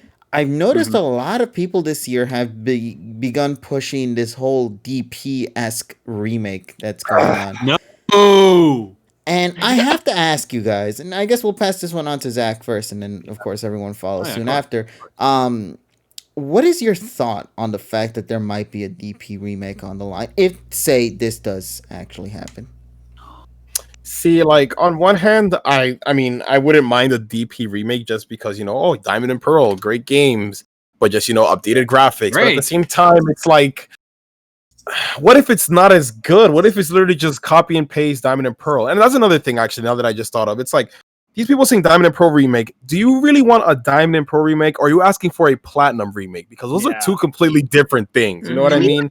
And there's like I don't know. There's like the risk of like they just don't do it good enough, or they make it worse because, you know, Oras wasn't received as well as like Heart Gold, Soul Silver. Like it's a weird mix. It's like you want to see the classic games updated because, you know, but at the same time, it's like, I feel like maybe it's just me, but I feel like I'm reaching the point where it's like, you know, I'm not that crazy about remakes. I can play Platinum just fine. You know, not everything has to be in 3D to be enjoyable, you know what I mean? Like, if it does happen, hopefully they add more stuff, like maybe newer Pokemon Gen 5 and onwards, not just a copy and paste of Diamond and Pearl. Because if that's the case, I can just stick with my copy of Platinum that still works perfectly fine, you know?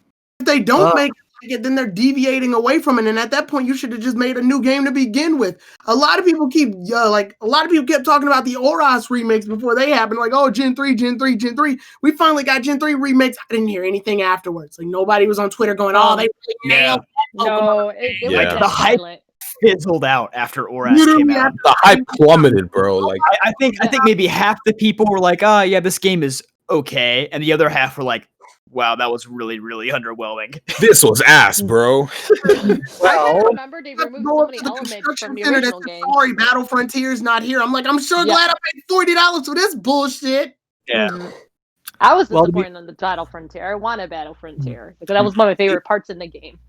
The other issue, even worst case scenario, right? So let's just say, all right, if you want a 3D DP like Diamond and Pearl remake, the problem is then you have to go back to the broken shit that's in that game.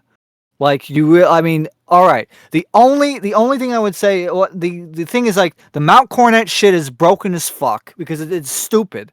You have 17 seconds to get out of Wild Battle, 30 FPS garbage, and it's like the UI is so fucking clunky, and I just don't want to fucking play it. Yo, dog, I heard you like HMs. Oh, the HDR. Defog my ass. Like, but let's just take this into another. Let's turn the tables again.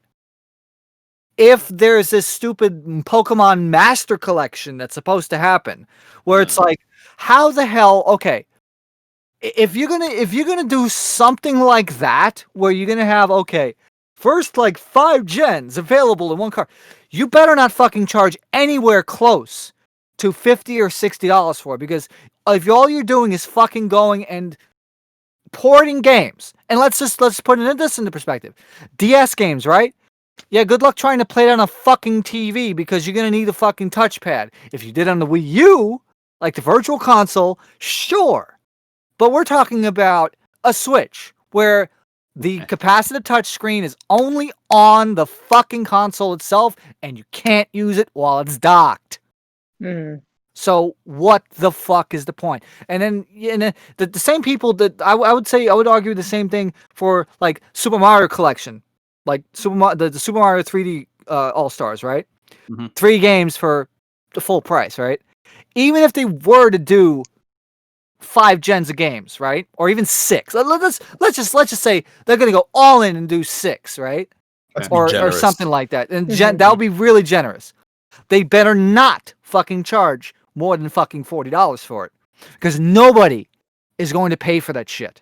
Because you can get because literally for a 3DS, the only exception is Gen 3. I mean, the Gen 3 you have ORAS, right? You can play all of the fucking generations games, including the remakes like Heart Gold, Soul Silver, on a fucking 3DS because they all fit in slot 1 and Virtual Console. So what the fuck is the point? Heart Gold and Soul Silver, to me, those 2 were the only games I feel that warranted remakes, and they did good jobs on their remakes. Like they did phenomenal. Absolutely, like my favorite. I totally agree with that. Yeah, I hope if they do a Diamond and Pearl remake that, like Zach said, it takes more elements from Platinum, because that was one of the things about the Ruby and Sapphire remake, like in ORAS. It was like all the Emerald stuff was just kind of shafted to the post game.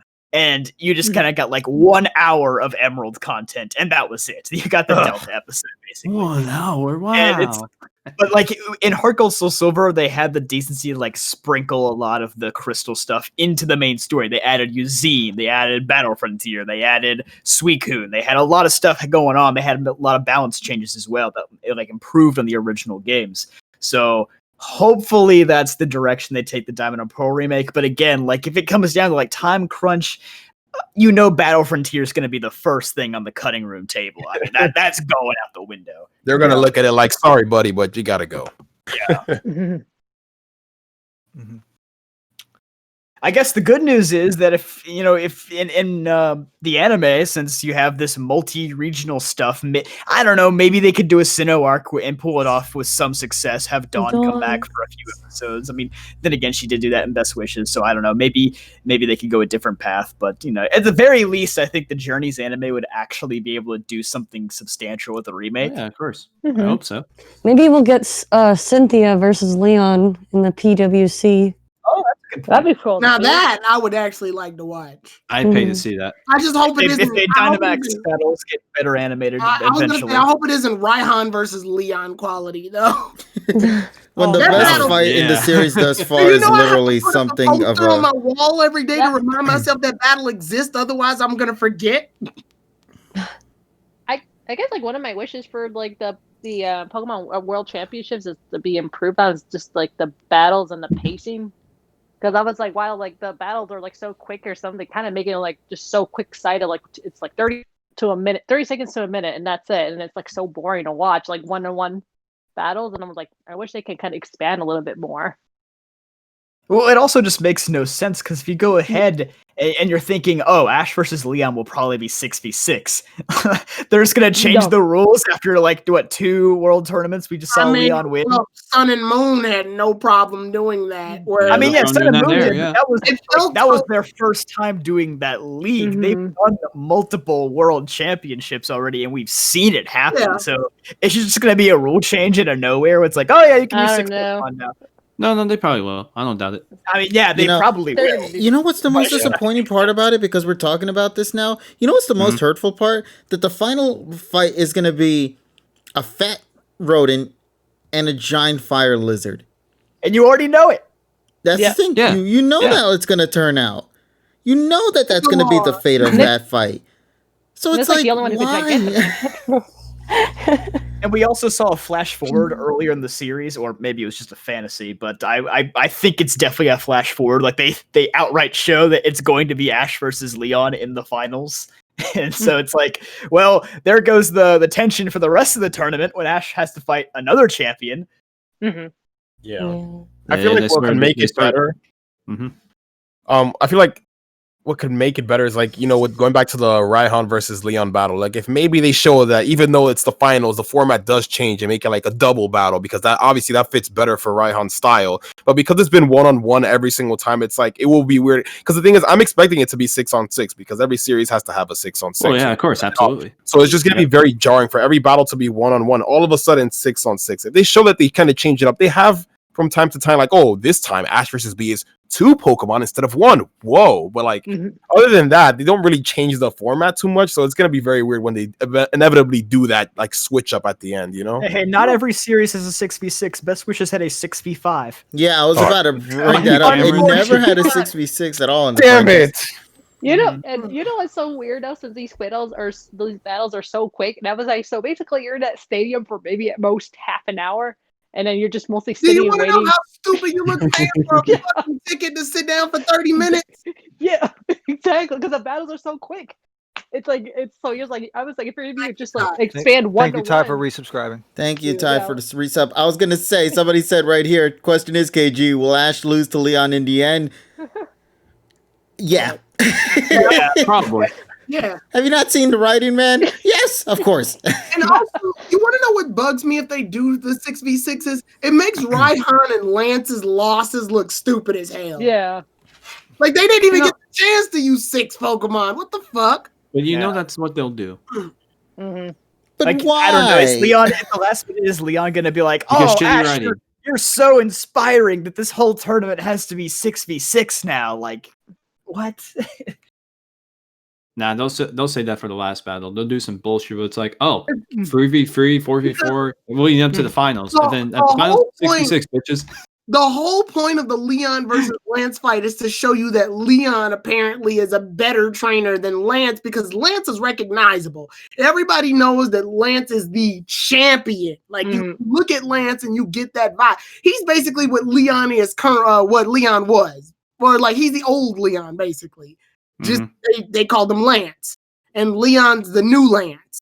So they had to, when they had them 1v1, it was to show that even though this is Lance, very popular, he's a Pokemon G-Man, which they mentioned in the episode, and he's using a water type Pokemon, which technically has the advantage, Leon is better. So then it's like, oh, but Ash gets to use 6 Pokemon. It's like, well, then what, Lance? Like, you didn't even get your chance to. Okay, sure. Yeah, no, sure, also, series.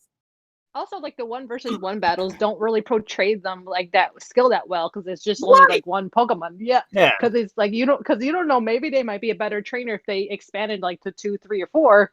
But 1-on-1 versus battles they're just so quick. You just call like sudden death because anything could happen. Yeah, it's like playing one inning in the World Series. Like, that's like, yeah, like one Pokemon could have the move Rain Dance, and then switch out to another water Pokemon that can use the rain from the Rain Dance to make their water attack stronger, or has Swift Swim to make them faster. So the whole point of Pokemon is to use your team.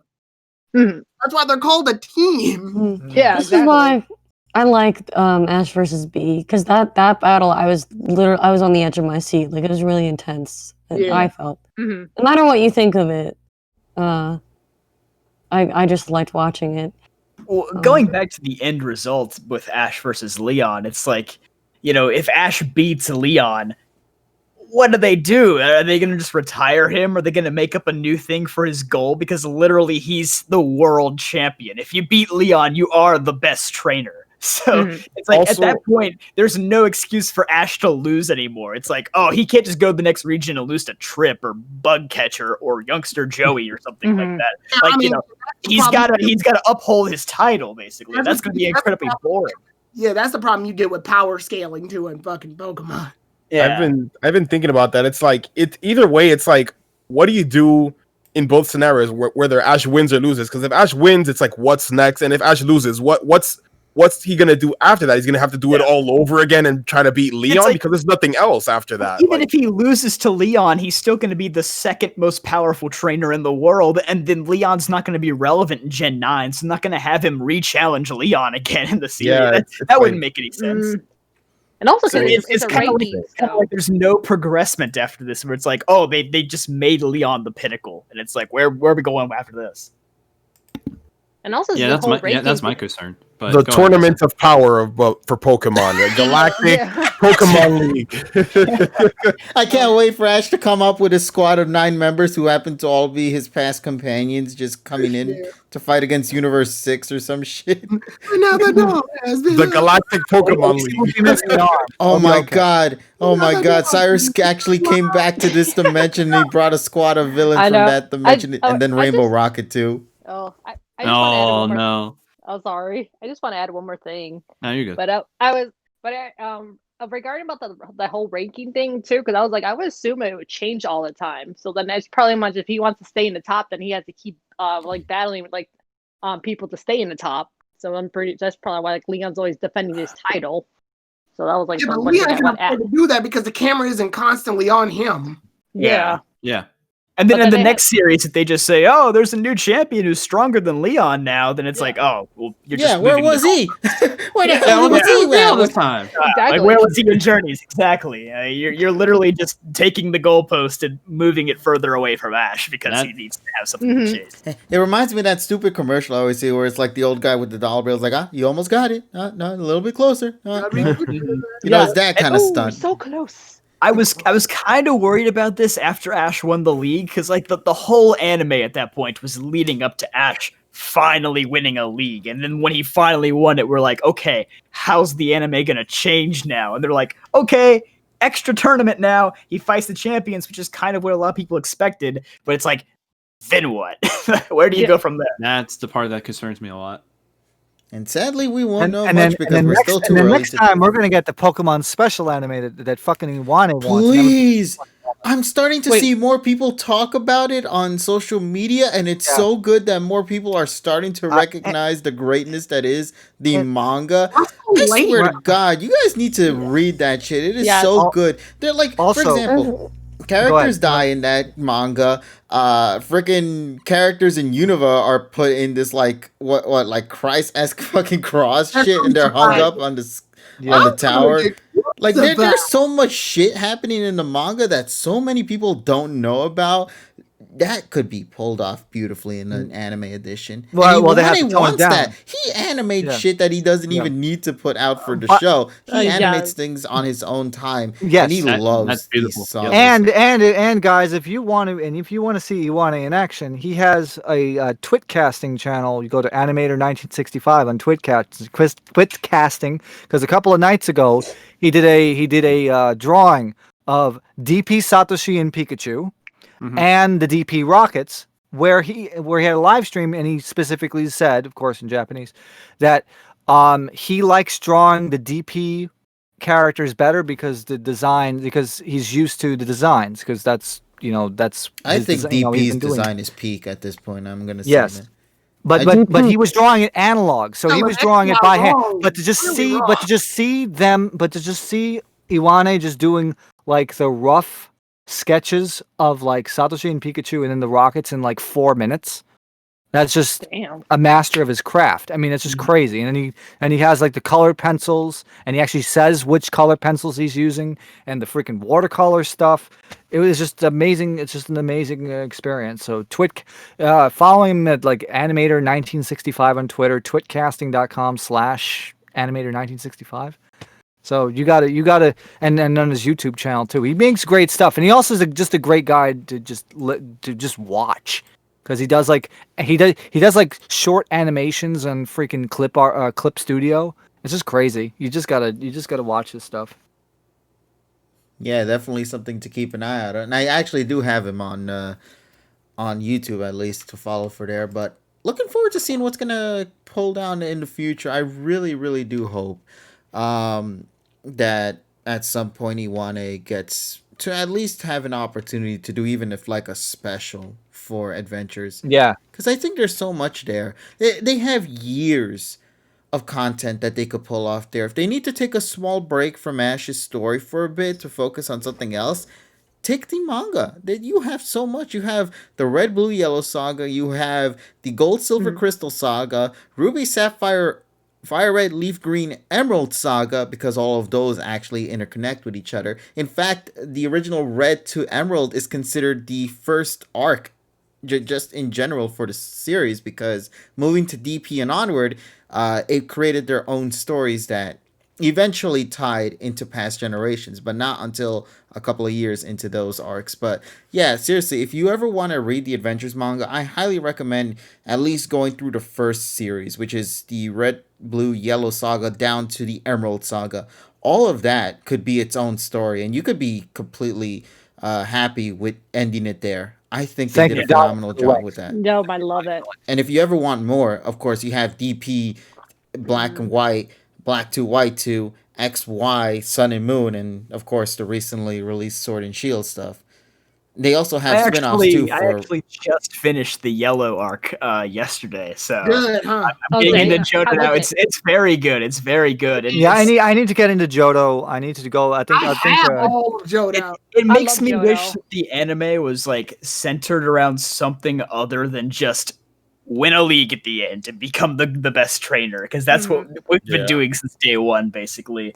And it's like there's so many things that you can do in a Pokemon universe, and the anime has just kind of been focusing on this one thing. Granted, that is Ash Ketchum's thing, but it used to be he also wants to catch a lot of I Pokemon. think they did that because they know for kids though it's easy to follow. Yeah, It's a simple But- concept. Get all badges and compete in a tournament. it's like they could Also, do so much more. The scope could be so much wider than it is. I also kind of like the idea from the manga too, how they kind of used like the Pokemon, like the battles and everything, like kind of out of the box, like in the manga, and especially I remember like and also I think they have like, so I don't want to spoil too much of the story, but then I remember they also had some special powers or something, or like I do remember one of them too, like I kind of used them as like they're riding them. Like in the air, like kind of like hidden, like so no one can see him so easily. It was like I thought it was pretty like smart. Yeah, there's a lot of stuff that they do in that. My favorite arc, honestly, still is the Gold Silver Crystal arc, because the way they end that very shit is good one. so terrifying, man, and yet tragic at the same time. It genuinely is a lot of fun to read through that whole thing. And these kids are 10-year-old, and they state that in the manga itself, and they do grow. They actually age. Yeah, so when that's you get, what- Yeah, they all aged. yeah, so you could be like in the Gold Silver Crystal song. I think the characters at that point are like 14 or something, or maybe like 12, 13 years old for the I think Red, they're Blue, 13. Yellow saga. Yeah, the red blue. Also, speaking of the manga, the next volume, volume 2 of the PM 2019 manga comes out like in February. And I'm looking forward to the manga because I don't know if you read this, guys, but the manga version genuinely has more of my respect in terms of how they write the episodes down in manga form. Because Now- the Zapdos fight, I should say, in the manga is just looks so much better than it does in the anime. Like there's so much more polish it's like, there. and also there's not as much filler. They just get to the fucking point. Yeah, That's the they whole- brush off the things that aren't necessary and go Yeah. straight to some of the more action heavy stuff.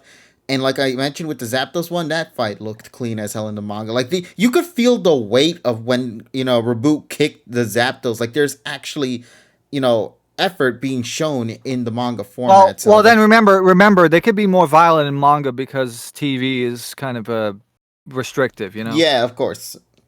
I'm just saying that if you just want to see a little bit more, and hell, even in the manga, they did something that they didn't do yet so far in the anime, aside from like a couple of little small nitpicks things. But like they showed off tidbits. Tidbits. I apologize, but they showed off like Sunday Moon Ash, X and Y Ash, Ash Greninja, Rowlet. Like at the very first chapter and all that. It's genuinely something pretty cool. So give it a read. I think a lot of people will enjoy it. Yeah, because in the Japanese name, because this was actually the manga is published by Tentomushi Koro Comics, and it's called Pokemonster Satoshi to Go no Monogatari, or Satoshi and Go's the legend of the adventures, basically. Satoshi and Go's adventures. Yeah, so we'll see how things go for the Saga of Journeys. I'm really curious about year 2. In fact, I don't know if you guys noticed this, but like, once again, I think it was either Ben, Raph, or you, Zach. Somebody pointed this out. Was it actually just confirmed that Chloe is now a research fellow? Oh yeah, that came out like in December. Ben just noticed that, but I caught wind of that late December when like summaries or scans or something. The magazine came out. Apparently, one of the episodes, Chloe's officially going to be part of the group, which is pretty interesting. We'll see how they handle that. That's all I gotta say. Yeah, I didn't know about this until he pointed out. I'm like, really? Where the hell was this? Yeah, And nobody why was really nobody talked about talking it. about it? Yeah, nobody in social media really talked about that. And I'm like, that's supposed to be a kind of a big deal, but like, where the hell were the people at to hype this shit up? Nobody cares about Chloe, I guess. Yeah, I guess so. There you go. About her for God knows how long. I mean, I'll tell you, when it comes to reviewing the episodes, the Chloe episodes tend to be the least viewed reviews I've done. Like literally the top 5, like 3 out of the top 5 least viewed reviews I've done are Chloe episodes. Damn. Yeah, nobody really cares. It's like a running joke between me and Ben and Raph, like, oh, Chloe episode or Chloe's the episode, shit, I'm not getting views because like nobody really cares about her. It seems. Damn. Would anybody notice if I didn't upload a review this week? Chloe's in the episode, all right. You know what? No review, guys. Who cares? I remember, like, everybody was like kept thinking like, oh, Zach's gonna skip the Best Wishes review because he's biased, and like, Oh, that was funny. Oh man, I forgot who started that shit, but the trend when it went into X and Y was also hilarious too. And everybody attacked him during all the other reviews. It was like, this is biased. I'm like, it's almost like it's a review. Yeah. Yeah, exactly. I'm like, he it's joked around that he was gonna cancel the Best Wishes review. it's almost like opinions are subjective. Yeah, I still think, not too many people were kind of, freaking blasting me at that. I think there was only one guy who was doing that, and I just freaking put him in his place by being totally calm and saying, you can think whatever you want. It's like, you can criticize my opinion, but at the end of the day, I'm not on this platform to fight with anybody. I'm just here to share my knowledge and information that I know. And it's okay if you disagree with somebody. Exactly. It's like, so what? It's like, asshole. Opinions are like assholes. Everybody has one. So Meanwhile, that's the whole thing. Team Flare It's a classic. Meanwhile, classic. the Team Flare arc. Somebody said the Team Flare arc wasn't the best evil team arc in Zach's comments, and I'm like, fight me, bitch. Oh, Tyrone taking a very different approach. Yeah, one's very peaceful. The other, you're gonna whoop your ass if you don't say what he wants to hear. It's funny Zach teased that like he was like, oh, I'm gonna cancel the Best Wishes review because of this one guy, right? And now he can just be like, all right, guys, I'm not reviewing Journeys anymore because Koharu's a main character now. And they're just gonna get low views from now on, so who cares? That's exactly. Oh man, I just realized we're also. Let me see here. Okay, good. Polly, I remember actually in her, she goes, the Team Galactic arc is the best villain arc, and my eyebrows raised, and she's supposedly being followed by Team Flare. I was like, yes, I heard my name. I'm not sleeping. I'm not sleeping. You should have seen it. I was the author. You saw the hand clench, but then she said she reeled herself back, and I was like, okay, now hold it back. Hold it back. Hold her back. Hold her back. Ain't working. Fist. She called herself. Let's go. My hand is clenched in my icon. So Yeah. Damn. Zach, Okay, I do back to have to sleep. ask you something. As now we're also talking more about the Journey side as well. What exactly do you want to see from Journeys? Like, is there an issue that might be currently going on with Journeys that you would like to see them fix, or is there something that you would like to see them add to make Journeys a little bit more entertaining than what it already might be for you? Like, is there something you might enjoy that you would like to see be added to Journeys? Like a theme, a concept, or something? A theme. Well, better continuity, that's for sure. Yeah, well, I mean, everybody for sure would love that. What I will say, it's like, because obviously it seems like they're going to continue with the continuity stuff, like, but I don't want them to just be little references that's like, oh, if you know it, but if you don't, then who cares?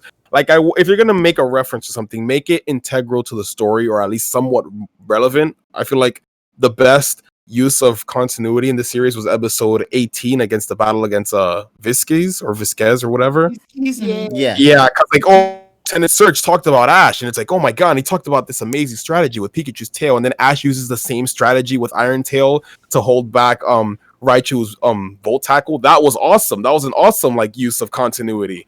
So like I really hope they continue things like that. Obviously, more characters are going to be appearing and stuff like that. I'd love to see older Pokemon, but I love them if before they even show Ash's older Pokemon.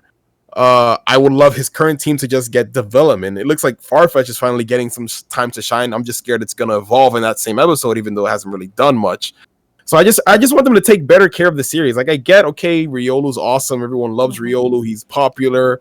Well, Lucario now actually, and Cinderace. But like, I just don't want the screen time to be on them. Like, if you're like, the thing is, like, Journeys is a series that's like about traveling every region. But why half the time are there fucking Kanto? Can we like expand the concept you've been like basically promoting to us? You know, I feel like they've only been doing half the things that they've been trying to do. You know what I mean? Yeah.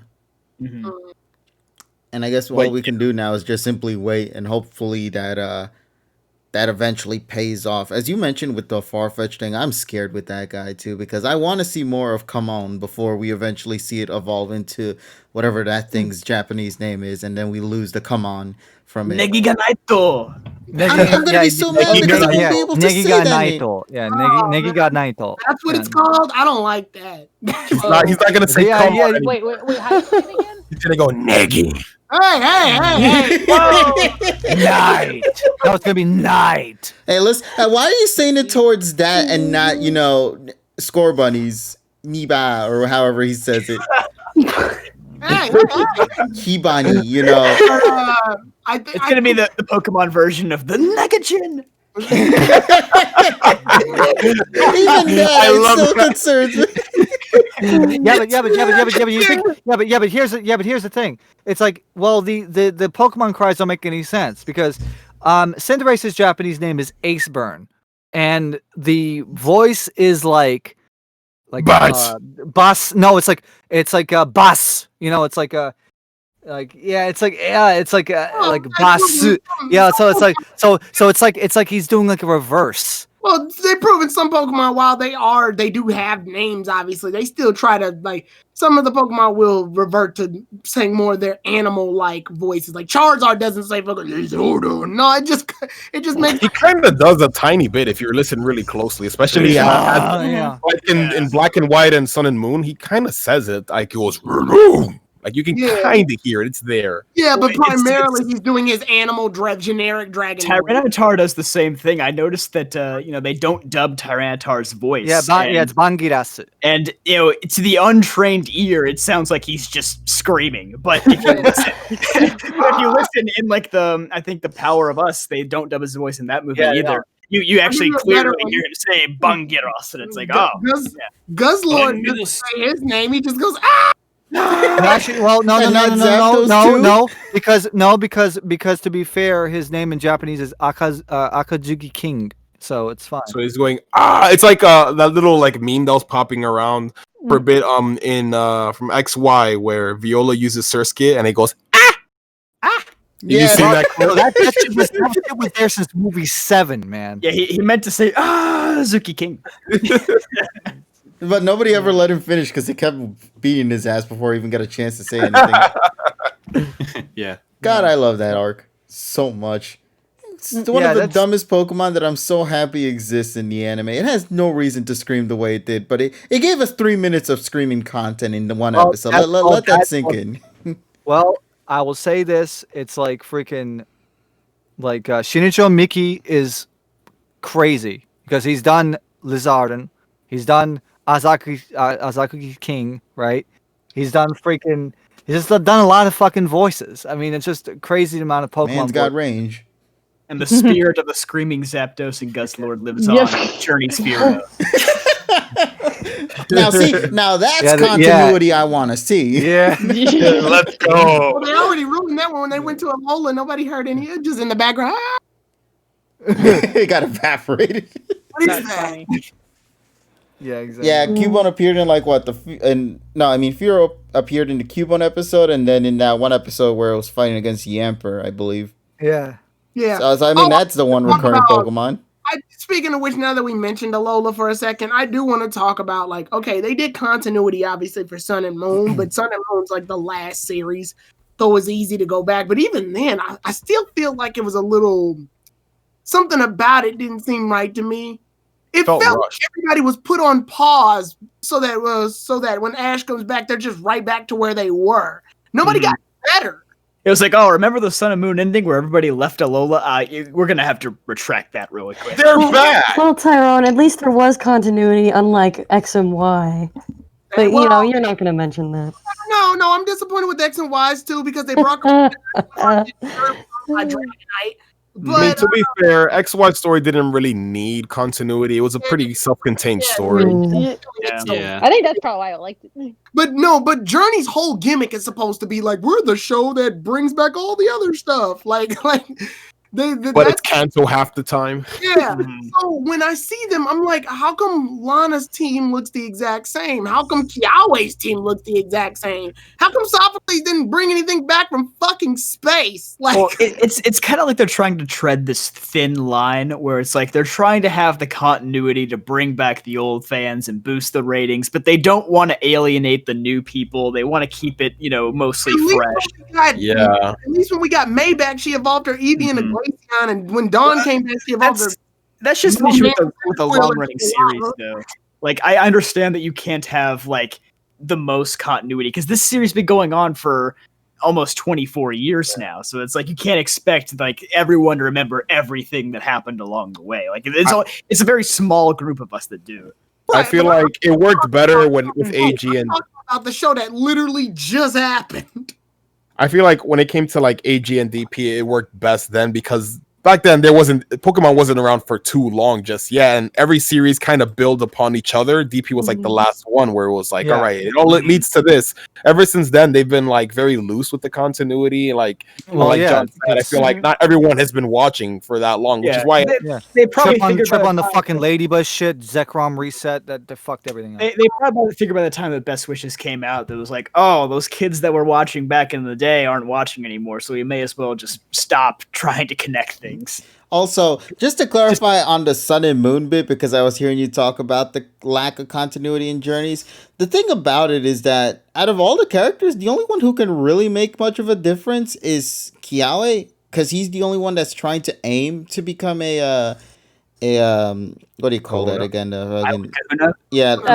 Kahuna, or one of the trial captains. But the others could have made some type of... Lana wants to be a fisherman, like, yet... I think she still only has like the Poplio and the out of place Eevee. I will give you good credit. I feel like at least Lana's Eevee should have evolved because all right, it had its time to shine in that series. Yeah, it should have evolved. And now that Chloe has an Eevee, it's like now we have two girls with an Eevee. What if? Because I feel like we're gonna see the Sun and Moon cast again, so we're gonna have two fucking Eevees now. It's gonna be a little awkward. Give her Dupiter, a Raquanid, give her something. Should have been a Vaporeon. Next time we come back to Alola, it's going to be an Espeon. It's like, oh, sorry, he got too friendly. It's always sunny in Alola after all. I never found that water stone in time. Basically, what's gonna happen? What's gonna happen? Basically, is this. That's what's gonna happen. What happened? Oh, there you are. See, that's the shit I want to see. Yeah. Put that on screen. All right, hold on. Let me get the image right now. Put that on screen. Yeah, I'll put that on right now. Give me just a second, but... Oh, boy. Oh, goodness. Yeah, I was just like, I don't know. I felt like they played it very safe. But thank God they remember Lily was still on her journey to find her father. If Lana's... Yeah. I would say they could easily just make Kiawe join the Pokemon World Championship easily. Or any of them, really. But, Well, you'd expect people like Kiawe to enter it. Yeah. Like, he's keen on battle. I expect Gladeon Candy's looking for his dad.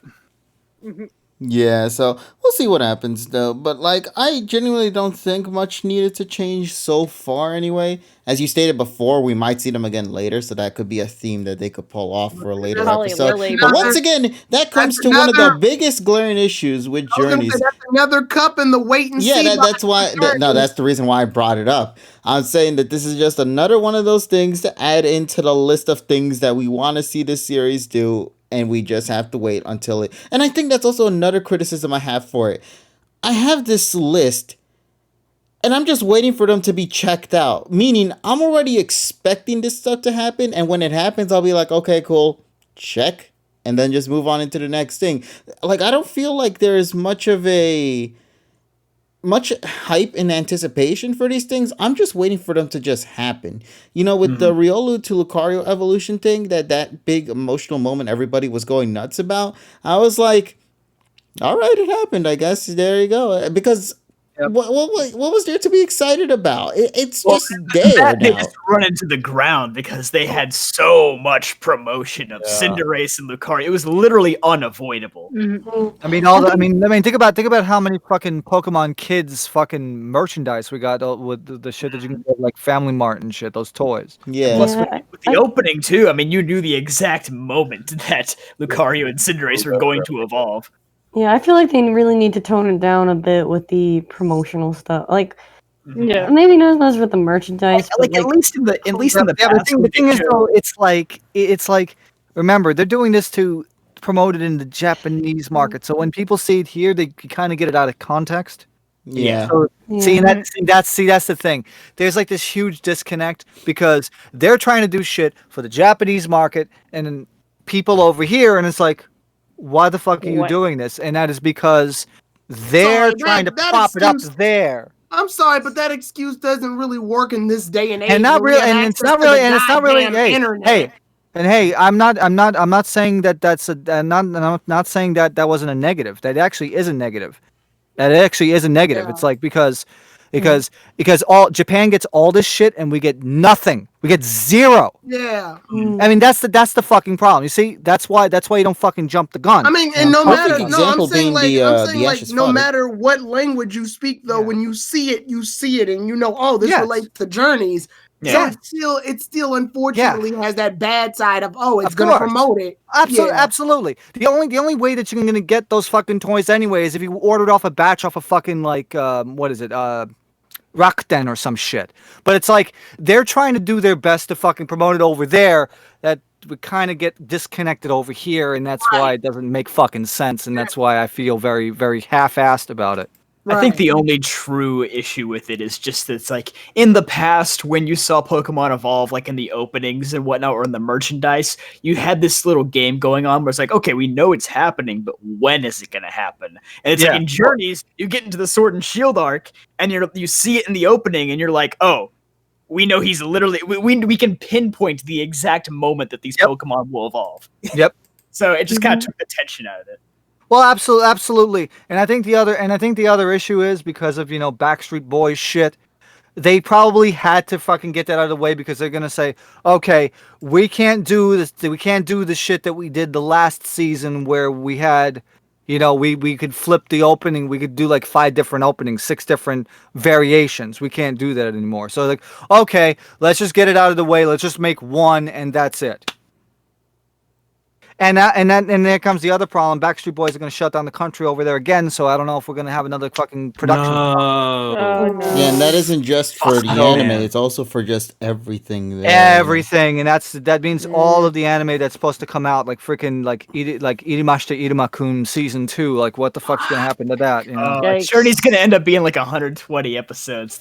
Yeah, and this is the reason why they didn't reveal anything. I want to assume for movie 24 because they don't know what's gonna happen. They don't know if they can come out next year because of this pandemic. We don't know where it's gonna go. It's next year entirely. I feel bad for Journeys because this series has to suffer through all of this, and it has the flaws that it has on hand at the moment. Oh, yeah, but now it has to go through all of this, and we don't know what's gonna go down for the future of the franchise in general. And I guess we'll see where things go. Hopefully the shutdown will help ease things out for everybody. But until then, keep up to date. Follow AniPoke's Twitter account. Make sure to see what they're thinking about and what they're tweeting about, because sometimes they do let you know, oh, this is going to happen or when this is going to happen. So keep up to date on that stuff on their Twitter. But we'll see. We'll see. Once again, that's all I can really say. I also noticed, I guess this is around the same time we normally go and call it a wrap. Yeah. What do you guys say to that? Mm-hmm. Well, let's do it. Yeah. All right. So first of all, before we go and wrap things up for tonight, I really do want to thank once again to Lumiose Trainer Zac here for Thank you. hopping in for tonight's stream. We really had a lot of fun talking with you about some of the works you've done and what we can look forward to for future content, and of course your discussions and debates about certain things in the anime/games as well. It's been a blast to have you here, buddy. No problem. This has been a lot of fun. You guys are all cool dudes, so thank you for having me. It's honestly been a lot of fun. Yeah. Hopefully we'll do more stuff like this in the distant future, whether it be pods or stuff like that. But seriously though, you really were one of the people out there who really helped unite so many Anipoke people to create something for the anime and contribute in some way for their region that they might enjoy or not so much, And we have to thank you that as well. So thanks to you, the Anipoke Bros, as well, for helping just unite the Anipoke community in a wonderful way. And it's great to see that the Anipoke scene is, as you stated before at the beginning of the pod, just really becoming this big thing. And I cannot wait to see some of the new faces that might show up later this year, if there might be any at all. So we'll see what happens. But I guess, Zach, before we go and wrap things up, though, would you like to let people know just where they could find you at? Plug your shit. Sure, time to plug. All right, so follow me on Twitter, I guess, at Lumiose Trainer, and I'm on YouTube, of course, Lumiose Trainer Zac. That's pretty much it. All right, thank you so much once again, and to everybody else here on the call: Tyrone, TSS, Richie, Polly, Nessa, JPR. Thank you guys all so much for tuning in for tonight's stream. We all had a fun time, and I guess we can't wait to see what next week we'll have in store. Thanks to everybody here as well in the chat. For all you viewers out there, thank you guys so much for tuning in. We hope you guys enjoyed tonight's stream. Let's hope we make 2021 a year to remember, and for good things, of course. And with that, we'll call it a night. Take care, everybody. And as always, well, actually, TSS, what do you normally say in this part? Wash your fucking hands. And have a good night, everybody. All right. We'll see you then, Damn it, everyone. Trey. Bye. Good morning, everybody. Good morning. It is 12:01 on the East Coast. Hey, it actually paid off. All right, bye now.